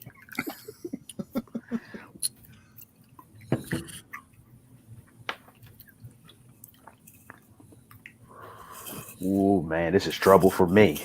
I'm trying to figure out the taste. Yeah, that's what I'm doing too. I'm having a hard time trying to. This is definitely a Mike Tyson right hook to the face, like 11%. Yeah, this is like up there with like drinking Bad Elf. I mean, two of these. Is anybody getting that sting in the back of your nose like you being chloroformed? I thought you were going to say the burn in the back of your throat, like from taking old school Robitussin. How do you know what chloroform smells like? I don't know. You've been hanging out with Dexter Loomis. He's been on that. Never mind. I'm not going to say that. We don't need canceled like Tommy Dreamer and them. I'm having a hard time with this one. This is a tough one. It's like I taste the ale and I taste the alcohol, but I'm not getting any other flavor other than that. It's not a bad flavor to it. No, but there's definitely some type of aftertaste there that, like, I can see, somebody that's not a beer drinker like Jay, like, I can see where you could say, like, oh, this is like drinking Robitussin or something. Donald's face right there is priceless. Like that was just bitter beer face. It is like bitter beer, but I like it. I do. I can't even describe this. I'm sorry, Yeah. I can't. It's like, different. I don't even know how to do it. I've never had anything by this specific, brewery or company before. Where are they out of? New York? This is Easton, PA. I think I lost a few nose hairs. Shit. It's not that bad. I'm sorry, guys. Hey, guys, when you watch this clip, there's no real. I cannot find the words to. Yeah, just go buy it, try it out, and drink it. Honestly, let us know what you think because I cannot describe this flavor profile here. Like a blithering idiot, nothing. Like a blithering idiot, correct. Nothing.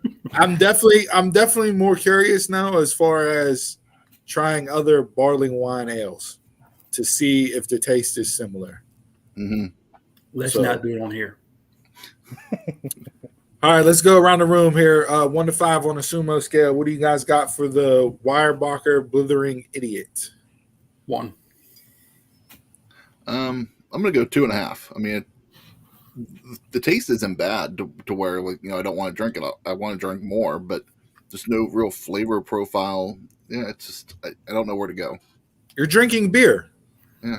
Like you're drinking a beer. Like, do you think the taste would be different if the alcohol content wasn't so high? Yeah. I think there'd be something different in there. I'll go right in the middle. I give it a 3. It's a smooth taste to me. When I first opened the bottle, it smelled like berries, like a wine to me, but I have no taste to it. Like absolutely no taste. So I give it a 3. I mean, these could be trouble for me because I could drown this in no time with it being an 11%. Shoot, I'll be on this laptop knocked out for the rest of the show. Everybody chugging them. Let's see how this week in sports gets. I can't even take it to the head like the rest. No. This is. That's what she said. I'm gonna Chris. I think I'm gonna go with you with a 2.5. I just this is the first beer that stumped me as far as being able to describe it. Yeah. So I don't know if that's a good thing or a bad thing. I do know that at 11%, I'm gonna need to eat some food after this podcast, or else was gonna be feeling a little loosey goosey, early on Saturday. Very true. If I was at a tailgate in December for a Steeler game, I would want to drink this, not only because of the alcohol content, but I'll get like the warm feeling inside. There's a description for you. I did it. I don't want that warm feeling right now because I feel it, and I don't want to take my shirt off again. We don't want you to take your shirt off either. Forehead sweating. Save that for after dark. All right, like we said, go out. You gotta try it yourself. Yeah. Yep. Let us know what you think. Hit us up, whether or not you like it or not. And hey, continue sending in the recommendations. We'll try to get whatever we can that's available to us to do on the show. Give you a shout out for the recommendation, whether it's good or bad. But if it's trash, we probably will bury you. Just be aware of that. We did get another recommendation last week, so we'll have to talk about that. Oh, we did. Nice. Okay. The all right. shovel. All right. As always, let's raise your bottles, cans, glasses, shot glasses, brown paper bags, red and blue solo cups, and to good ships and wood ships and ships that sail the seas. But the best ships are friendships, and friends will always be.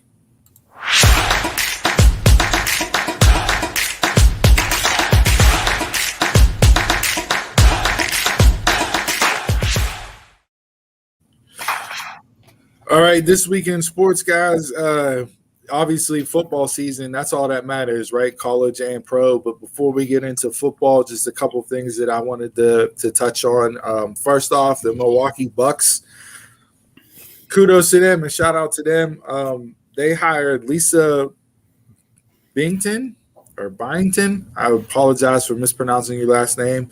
But she will be the first woman ever to work as a full-time television play-by-play announcer for any major men's professional sports team.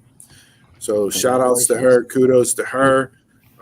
We've seen women get in the door in sports, professional sports. Whether it's coaches in the NFL.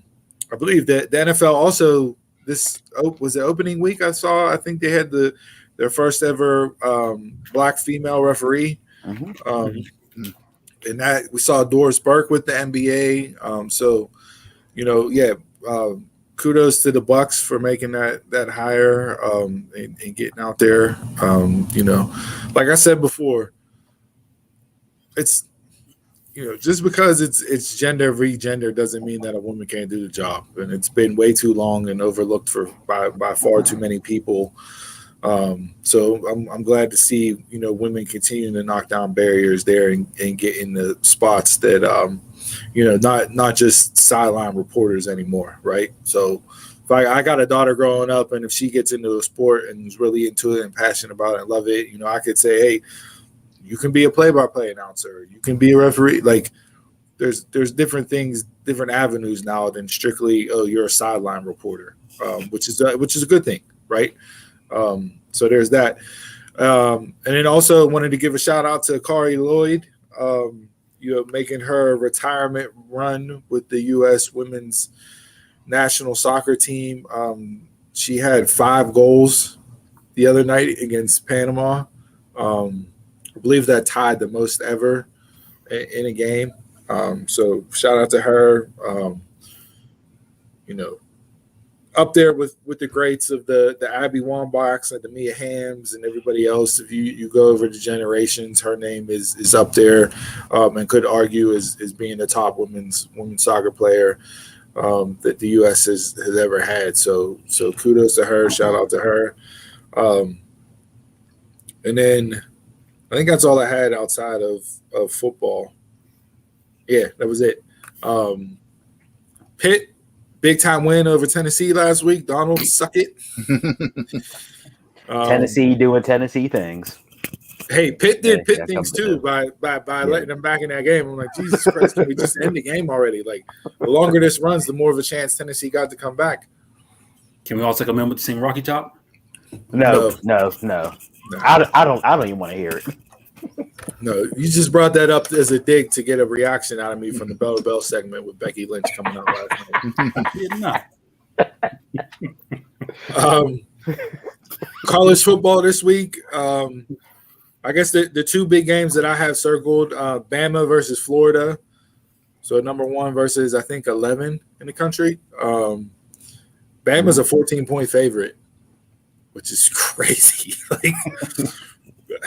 But I wouldn't be surprised if they win by 21 or 28. Like, it's Bama. It's fucking ridiculous that they just are the way that they are right now.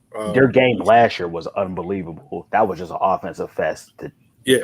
So death. I don't know what the over under is, but I would be a betting man and bet the over. And then tonight, Penn State versus Auburn, the whiteout. One of the best. I can't believe I'm saying this because I hate Penn State with a passion, but the whiteout is one of the best atmospheres in all of college sports. So it is. Is that true? Penn State fan? What? The Penn State fan. I'm asking. Is that true? Is it one of the best college atmospheres? I haven't experienced it, so I wouldn't know. It's up there. There's a lot of different things. But as far as like beginning to end of a game, you might be hard pressed to find something that's more or that's better than the whiteout. Like initial entrances goes, like in atmosphere wise, like Virginia Tech doing the Enter Sandman, and you got fucking 70,000 people jumping up and down singing Enter Sandman. Like, that's crazy. Clemson coming down the hill, touching the rock. Florida State with Chief spiking the spear. There's different things as far as entrances goes, but from a start to finish of a game, atmosphere wise and everything else, without thinking here, I don't think there's anything that tops a whiteout. And I hate to say that because I hate Penn State. So I hope they get their dicks blown off tonight because Auburn's going to come in there smack them around. James Franklin might leave for USC, so Penn State fans, crying your tears tonight, I hope. There was a sign on College Game Day this morning. Penn State fan had, is Auburn, are they Tigers or Eagles?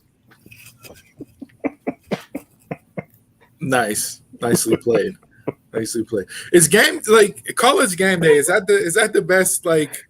I love it. Sports show like with the signs and the like fans interaction and everything else. Like to me, it doesn't get any better than watching College Game Day on a Saturday morning. Like that is sometimes that's better than the games that are played early on in the day. You know what I mean? Like. And let's hope to a better college slate of games because last week games a lot of them were trash. A lot of blowouts. There were only a handful that were really good. The game last night was insane. Louisville game. Did you catch that? No, didn't even catch that. Louisville and Central and UCF were playing last night. So tied up 35-35 in the fourth quarter. USC's driving with the ball going for a field goal. UFC quarterback throws a pick six. Dude runs it back. Game over. Like it was insane. It was unbelievable. People were going nuts, losing their mind, like crazy. So yeah, let's hope we get some more of that. NFL slate Steelers. Jay, only person on this podcast to pick the Steelers to win the division. We're 1 week in.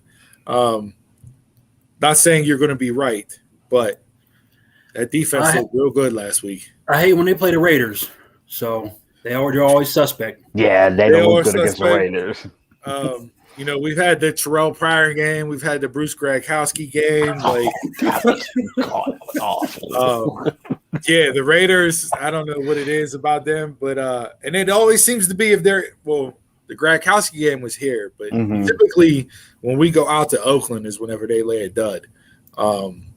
So we'll see. But that defense, man, like that's what I had faith in. They didn't blitz at all last week.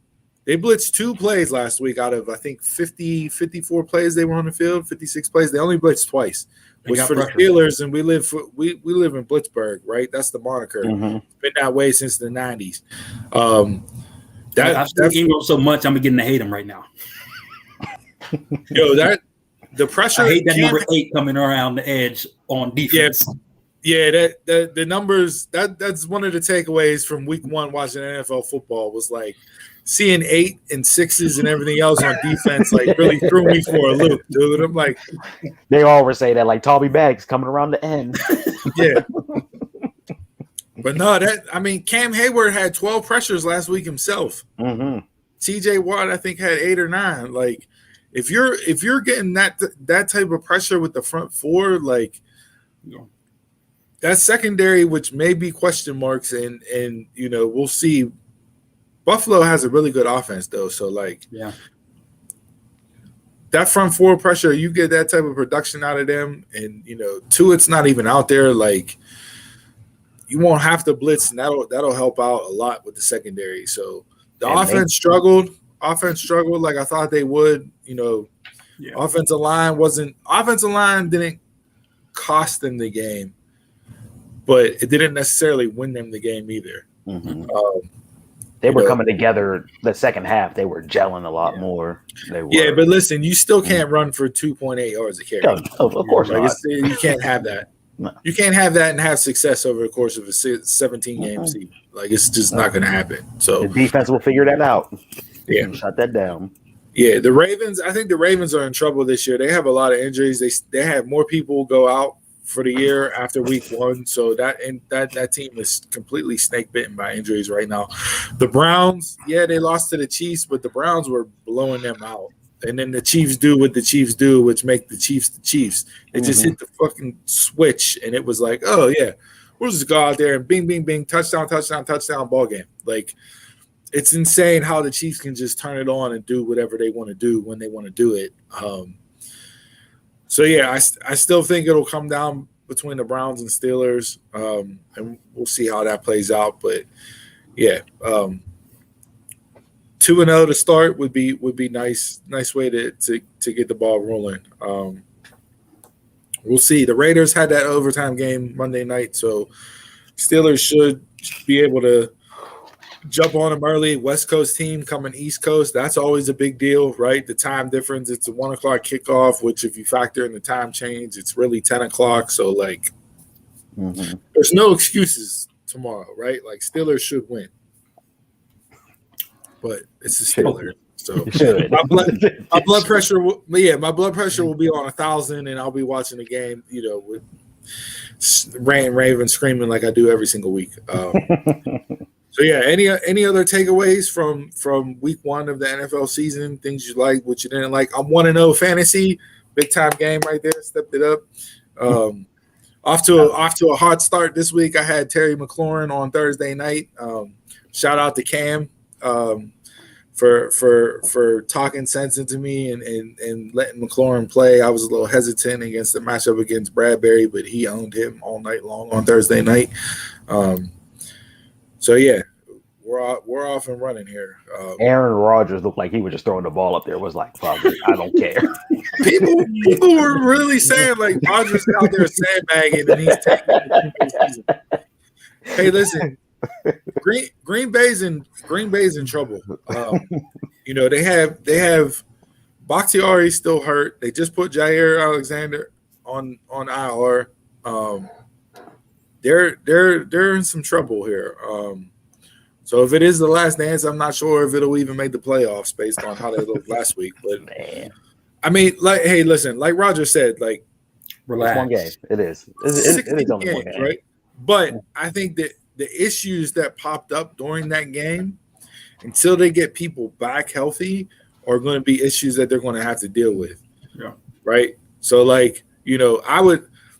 Granted, the Steelers O-line didn't play great, but I'd rather have the Steelers O-line instead of Green Bay's O-line right now. We saw typical stuff play out. The Vikings, Kirk Cousins does what Kirk Cousins does and shits on himself. The Bengals came back and won that game. Russell Wilson came in. Seahawks got a good win in Indy. That NFC West, man, is going to come down to Week 17 because all those teams looked really good Week 1. The Seahawks won. The Rams looked good Sunday night against the Bears. Arizona looked really good against Detroit. Granted, it's Detroit, but still. Do we want to redo our picks? No, because I mean we said it last week when we did the picks. Like that division's a toss up, right? Like you really could have picked any four of those teams and been right. So after week 1, like it is what it is. Like my concern is for those 4 teams is that they're going to beat up on each other so much that by the time they get into the playoffs, they'll be done. They're not going to have any juice left. So we'll see how that goes. But yeah, I think the biggest takeaway that I saw week 1 was Green Bay and how bad they looked. I wasn't expecting them to lay that big of an egg week 1, going up against the Saints. And the Saints defense looked way better than what I expected, considering all the losses that they had in free agency. Like that, their front is just as good as the Steelers, and the pressure they get up there. So we'll see how it happens. What do you guys think about the Hard Knocks announcement? Did you see that? The Colts in season. Yeah, so Hard Knocks, we all know Hard Knocks, HBO. They follow a team each year for the preseason and everything else leading up. But this is the first time that they're going to do a season-long follow of a team. That's weird. And they're going to start airing it in November, and they're following the Colts. So they're taking stuff now. They got footage now and everything else. But listen, Hard Knocks is one of those things. Whenever Hard Knocks first debuted, it was like, yo, this is great. Like I'm getting to see behind the scenes. I'm seeing how rosters are made, how coaches interact with players. I'm getting to see, people that, were undrafted and played at Division 2 and 3 schools actually make an NFL roster, like all into it.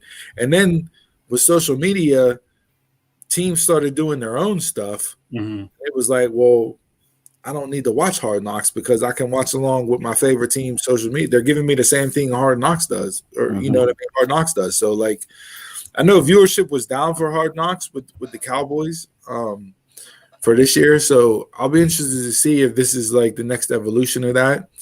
Don't know if it will continue, how many teams will be open to having camera crews following them along all year. I don't want that season during the season. You can have that during preseason training, but we've seen this with other teams do it on other platforms. Mm-hmm. So like it's been done. It's just Hard Knocks doing it, and Hard Knocks doing it. You're getting that HBO production, which is going to be professional. You know what I mean? Yeah. So like, and with your team, you get that Vinnie Mac spin. So yeah, we'll see there. Rip that shit up.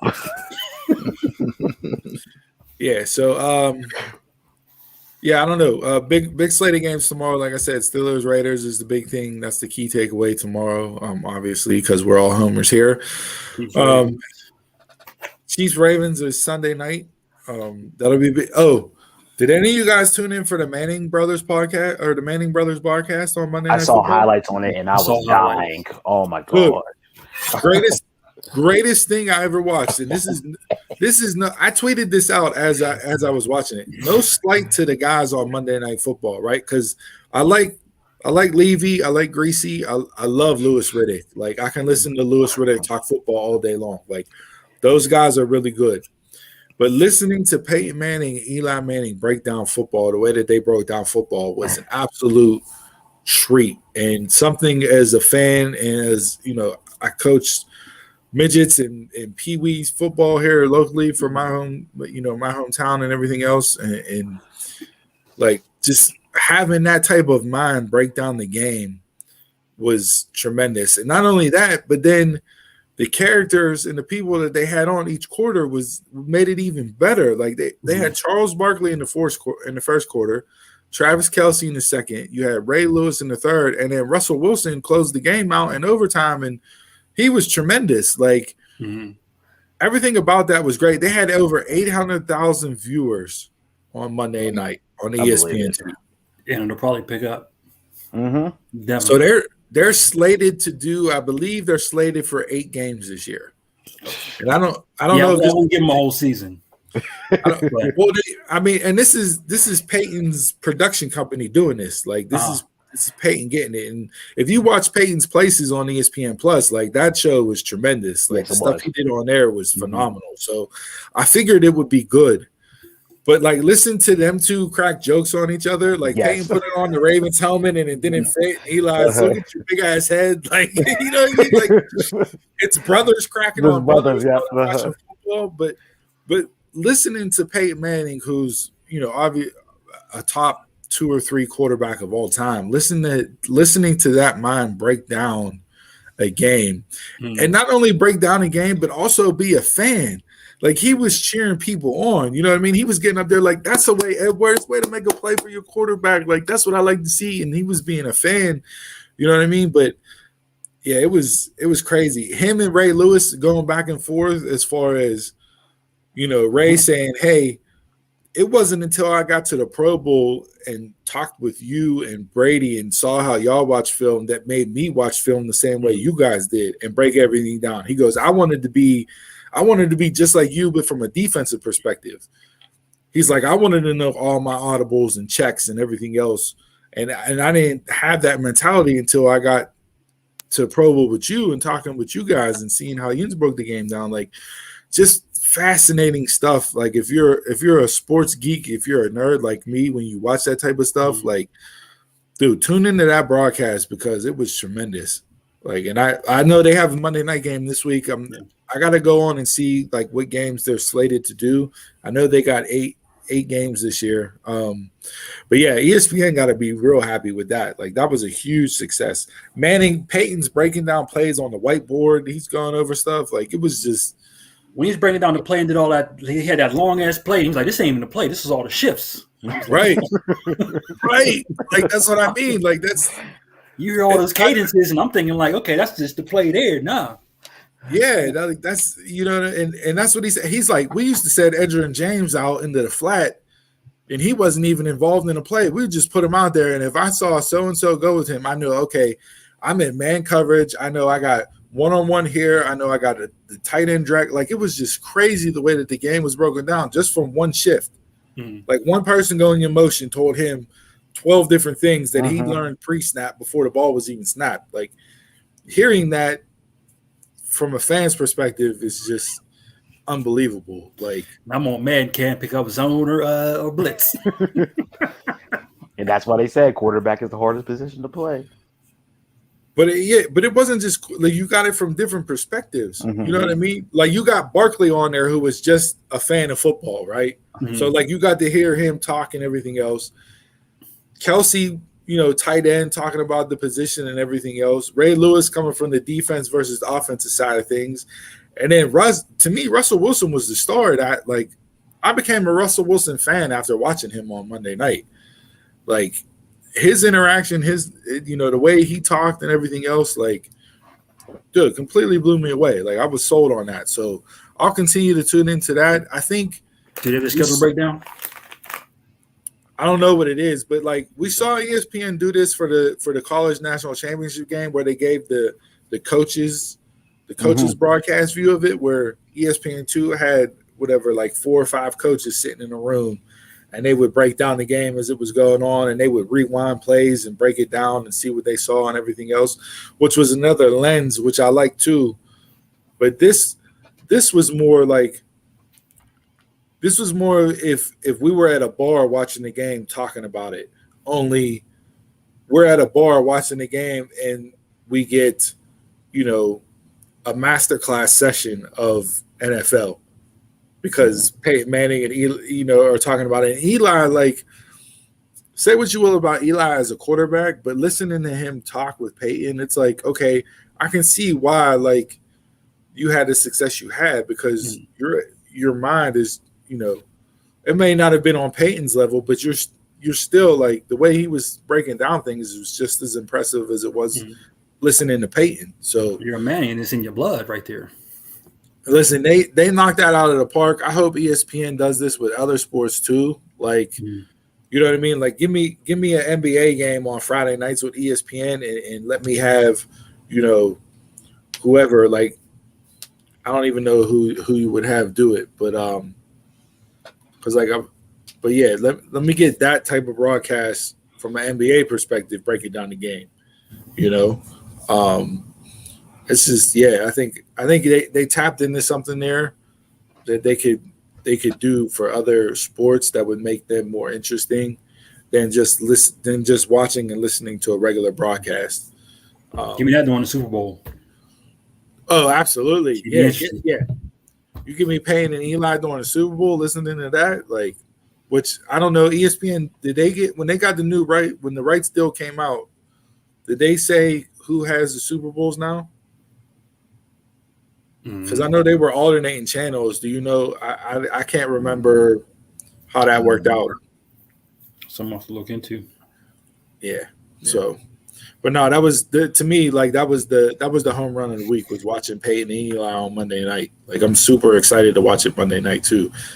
You could have gave me the Jaguars and Texans on Monday night, and I would have watched it from start to finish just because of them and the way that they were breaking down football. Like it was. That might be the way to do it. Hey, you want to get viewership, put the garbage game. Want to get viewership for them scrub ass games? Yeah, that would be the way to do it. All right, that's all I had in sports. Anybody got anything else? I have Sterling Marte, former Pirate, has the best batting average in baseball, and won't win a batting title because he was traded midseason. You said he won't win the batting title? No, because he was traded to a different division midseason. Well, he didn't. Who did he get traded from? Because he wasn't with the Pirates to start the season. No, he was with the Rays, wasn't he? Did he get traded different league? Yeah, Rays in Oakland or Oakland to Rays. Oakland to Rays. Was it the that's the same Marlins? Was it Marlins? He went from AL. He went from AL to AL. Okay, AL. yeah, I can see that then. Yeah. So that's why he's not able to win it. That's a shame. Yeah. Hey, look, what do you know? Another Pirate that left the Pirates and is fucking thriving. Like, it's amazing. Like, that never happens. All right. Anything else? Nope. All right. Let's get into the world renowned, world famous Where I win and these three lose, one got to go.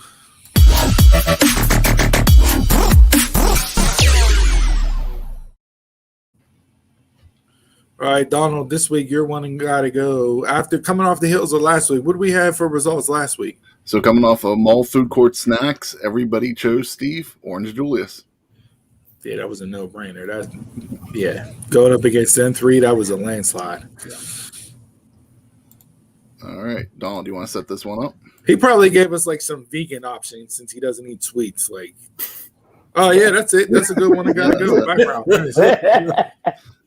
It's up. Who's in production truck? If it wasn't Kevin Dunn, because we would have had 8 bounce backs back and forth. So I did this one. I had this in the bucket for a bit, but whenever Steve did his game show ones and said everybody who took off of school to one day watch game shows, guess what? Your moms, your grandmas, your great grandmas, they all watch these shows too. So here's my one gotta go. Soap operas. And these are the top 4 soap operas that were out. These are to me, these are the 4 staples, right? Like, yes. The only other one that's not on this list that was on air, and I may get bagged for knowing this, but I know it all too. One, whenever you grow up and you're, like you said, your grandma and your mom watch these, and 2, when you don't have cable and you only have 3 options, you're going to catch soap operas, right? So the only other one that's not on this list that may have made the list, well, there's 2, Bold and the Beautiful. Yes. And Passions are the 2. Yes. Are the 2 that I don't see on this list that may have been in consideration. But I think this 4 list. I mean, these to me would be the 4 that you would put on that list. So, yeah, who wants to go first? So when I graduated, who wants to hand in their man card and talk about soap operas? I will. I'll run down all the stories. Look, when I graduated, I did nothing but stayed in the house and watched soap operas until I got a job. What was your favorite? I don't think I've ever really watched Young and the Restless. It was pretty much usually Days of Our Lives and All My Children. And then one of them spin off in the General Hospital, like they were like in the same universe. That's All My Children in General Hospital. Yeah, All My Children in General Hospital. Were there. But I spend most of my days watching All My Children and Days of Our Lives, and Greenlee Smythe and Erica Kane. Those are my 2 favorite characters ever. So I'm going All My Children. Shit. I picked my favorite. One got to go. Young and the Restless. This isn't the one that I would keep. It's the one that you got to get rid of. Well, just know Greenlee Smythe and Erica Kane, Susie Lucci. That's what I'm keeping. But Young and the Restless got to go. I don't think I've ever seen the Young and the Restless. Wow. I've seen the others just because All My Children played in the General Hospital and Days of Our Lives was after one of them. So, yeah. Growing up, we were a Days of Our Lives house. You know, Marlena being possessed by the devil, that was must-watch TV whenever I was growing up. And funny enough, Donald, after you sent this to me this week, I saw a story that they're going to be bringing back the possessed storyline with Marlena this fall sometime. So it took almost 30 years to come back, but they're bringing it back. I would watch Days of Our Lives. My sister used to watch General Hospital, so I didn't watch it a lot, but I would catch it like whenever she was watching it. So I knew some of the stories. Would see All My Children occasionally. The only one that I didn't watch out of this list, like Jason, was Young and the Restless. Mm-hmm. So just because I didn't watch it, I'm going to take that one off. Interesting. I'll go next, Donald. Since this was yours, you can go last. Days of Our Lives was the staple in my household. To me, there's no better character than Stefano DiMera. Yes. He had all the grandmother show. Stefano, you had Victor, you had Bo. I mean, iPad Steve came back and, John, April. I mean, Princess Gina, Hope. Yes. Hope. Oh boy, you want to talk about a childhood crush? Hope. It's all over Hope. So yeah, Days of Our Lives, and I mean, when you think of time through the hourglass, these are the days of our life. Like it's just, it's there, and everybody knows that. General Hospital, didn't really see a lot of General Hospital. I watched Young and the Restless again. Hey, didn't have cable for a while there, so it was 3 channels, and that's, it was Young and the Restless, Bold and the Beautiful, Passions, and Days of Our Lives was the 4 that were in viewership right there. All My Children, didn't really watch All My Children either. So for me, it comes down between All My Children and General Hospital, even though those 2 play off of each other. I saw more episodes of General Hospital than All My Children, so I'll get rid of All My Children. Young and the Restless, that was the first one I watched as a kid. That was mom, grandma, great-grandma's favorite thing. And Victor Newman, he was like a hero to me. I mean, he had money, he whooped ass, he got any girl he wanted. Victor was that guy in it. You had the Y and the R script being drawn out on the screen to wrap up the song. Like, Victor Newman was that dude. He's probably number. I say he's probably 2 on my list. I go Stefano 1 and Victor 2. Mm-hmm. Yeah, so Victor was the boy back then. After that, I transitioned into Days of Our Lives. Just like Steve said, Stefano Demir had all the moms and everything shook. I mean, they were just like, oh my God, I can't believe Stefano's around. The Demirs was that family. That was the family I wanted to be in. Stefano died. Stefano died and came back more times than Terry Funk had retirement matches. And then when I went into college, I started watching All My Children, and they had the best plethora of good-looking women I have ever seen on one show. You didn't see Passions. I watched Passions too, with Teresa and Sheridan and all of them. Oh, I know them all. But Greenlee, Kendall, Bianca, all of them. Kendall, Simone, Mia. Yeah, I can go. Names. And then General Hospital was the last one I watched, like the last soap opera I watched all together. And my crush from there was Emily on there, Natalia Livingston. She will always be number 1 in my book for that. But for this, I go by stories. Young and the Restless, General Hospital, and Days of Our Lives had the best stories of them all. All My Children, they didn't hit on the stories for me. You get rid of Reggie. Yeah, Michael B. Jordan. Gotta go. You can go. Yeah, gotta go. Hey, don't worry. He didn't have any lines on that soap opera either. Just like he don't have any lines in any of the movies he does. Terrible choices. So what are we majority on My Children, right? Or we're 2 and 2? We're tied 2 and 2. Okay, Fans split. Voting will decide the winner this week. Hey, listen, if y'all want to talk trash because we just come on, you just said they got all the ladies. They have all the ladies, but you have no storyline. It sounds familiar, don't it? Yes, it does. Yes, it does. Sorry. Yes, it does. And if you guys want to bag on us for breaking down soap operas here, feel free. Come see me. Hey, feel free. Hey, catch me on social media. I'm not scared. Listen, I'll throw that flame.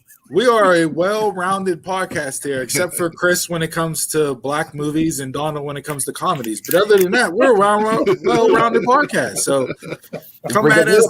Let us know. Hit us up on social media. Let us know what we got right, what we got wrong, and I'll be interested to see what the viewers choose this week as far as the one got to go. Don't think I'm not going to tune into Days of Our Lives when Marlena gets possessed again. Hey, we go into everything, babe. We got Santa Barbara. We have As the World Turns. Hey, we can keep going. That's what I'm saying. Like I thought, I know them all. Dawn's reading the soap magazine. Yeah. Guiding Light. Guiding Light was the best theme. Guiding Light. Whoa. Guiding Light with the best, better than Days of Our Lives? Yes, the best theme music. Yes. Go on YouTube. There's nothing that tops Days of Our Lives. Guiding Light theme music 1993. Look it up on YouTube. You might have a case there. Specific only 1993. Yes. They changed up so much. He has it on his iPod, don't worry. I'm sure. It's his ringtone. All right, let's go. Final thoughts.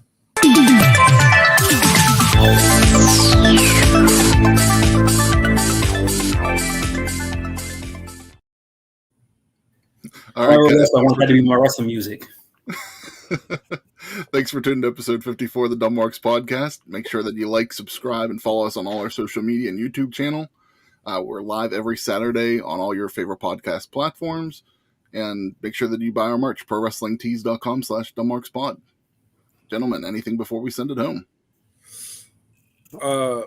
Final thoughts for me, Chris. You gave a shout out to a fellow Woody High alum last week with Joy Taylor, having her show on Fox 2 to 4 on Saturdays, Fox Sports Radio. So again, shout out to Joy. This week, I'm gonna touch on another fellow Woody High alum who's doing big things. Ryan Mundy.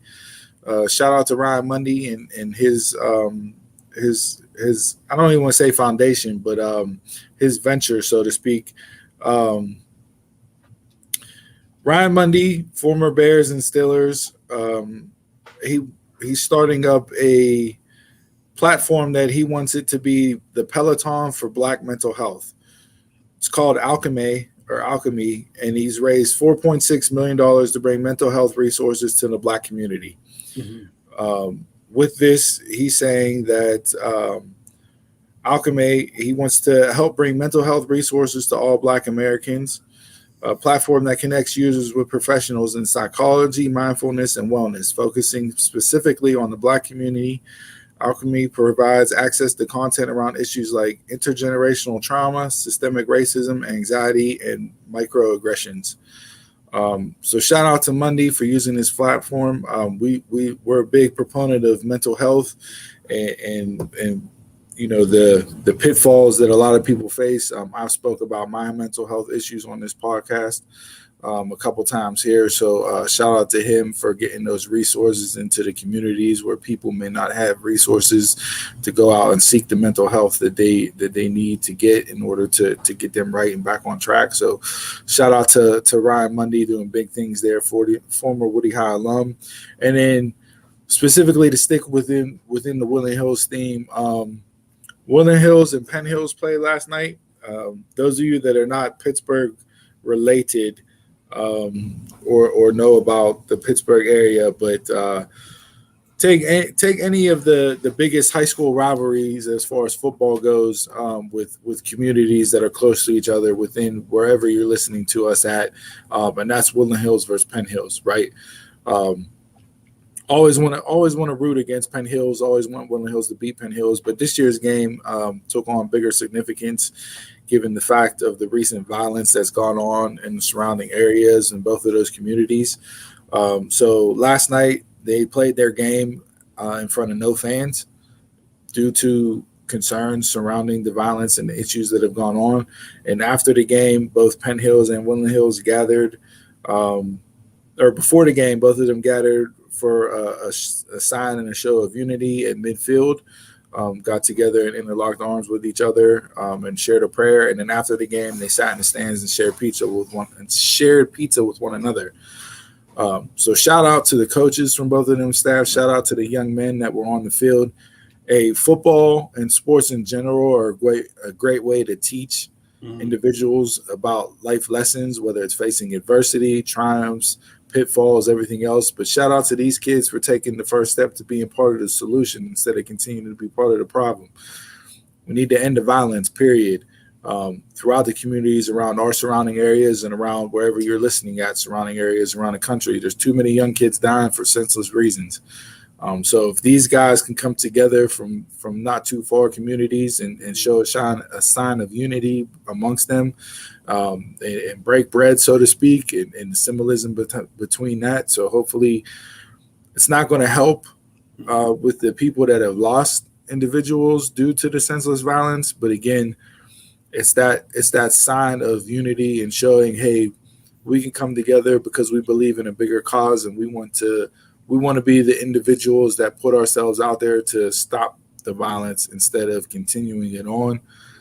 Hands, round of applause. We don't have gunshots or hands clapping because we don't have a soundboard. We're not that professional of a podcast, but kudos to everybody involved in that last night. I was real proud to say that I'm a Woodland Hills alum last night, as I'm sure, people from Penn Hills are as well. So kudos to you guys, appreciations.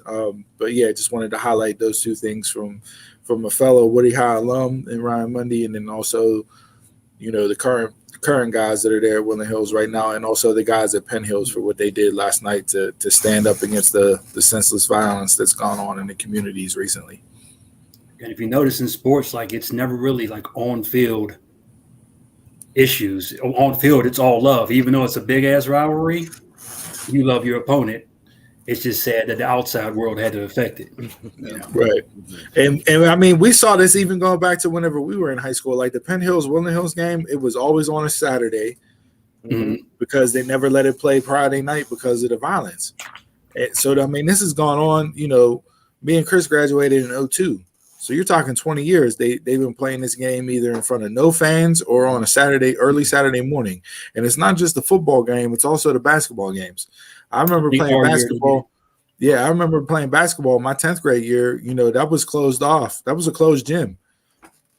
Parents weren't even allowed in. It was just the players, varsity players, JV. I was on JV at the time. I couldn't even go in and watch the varsity game.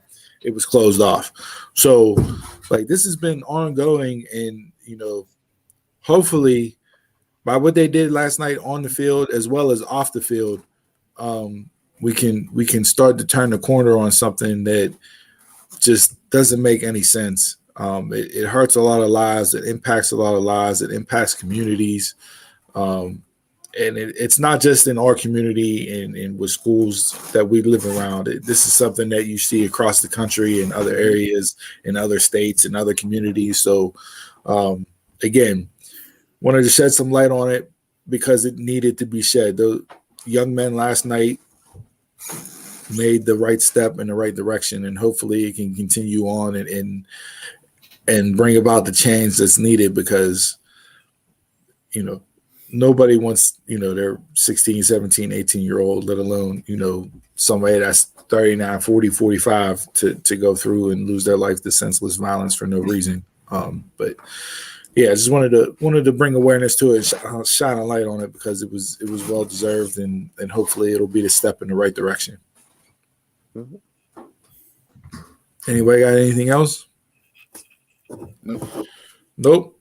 All right. Well, thanks for tuning in this week, guys. As always, follow us along on social media. You can find us on all platforms: Twitter, Instagram, Facebook. Go over to our Pro Wrestling Tees store, prowrestlingtees.com/dumbmarkspod to pick up some of the merch. Looking to get another design up there on the website. We got to brainstorm and come up with something new here. I got some ideas. We'll see. Hey, anybody listening, if you know somebody that can draw, we need some help here. The four of us are drawing inclined to where none of us can come up with something good. So if it's not a copy and paste and word edit or Photoshop edit, it's not gonna be coming from us. So we got some ideas, but we need some people to be able to pick up a pen and put it on paper, and we can get in touch with you and discuss that. But we're looking for people out there. So if you know somebody, send them to us. So that way we can get some ideas drawn up and get some decent designs out there to throw out there. Appreciate everybody that purchases, some of our merch and supports and loves the show. All right. And if nobody got anything else, with that being said, this quote to end the week's show comes from Nelson Mandela. May your choices reflect your hopes, not your fears. And with that, I'm a Mark, you're a Mark, tell a Mark. And until next week, y'all can catch us around the way.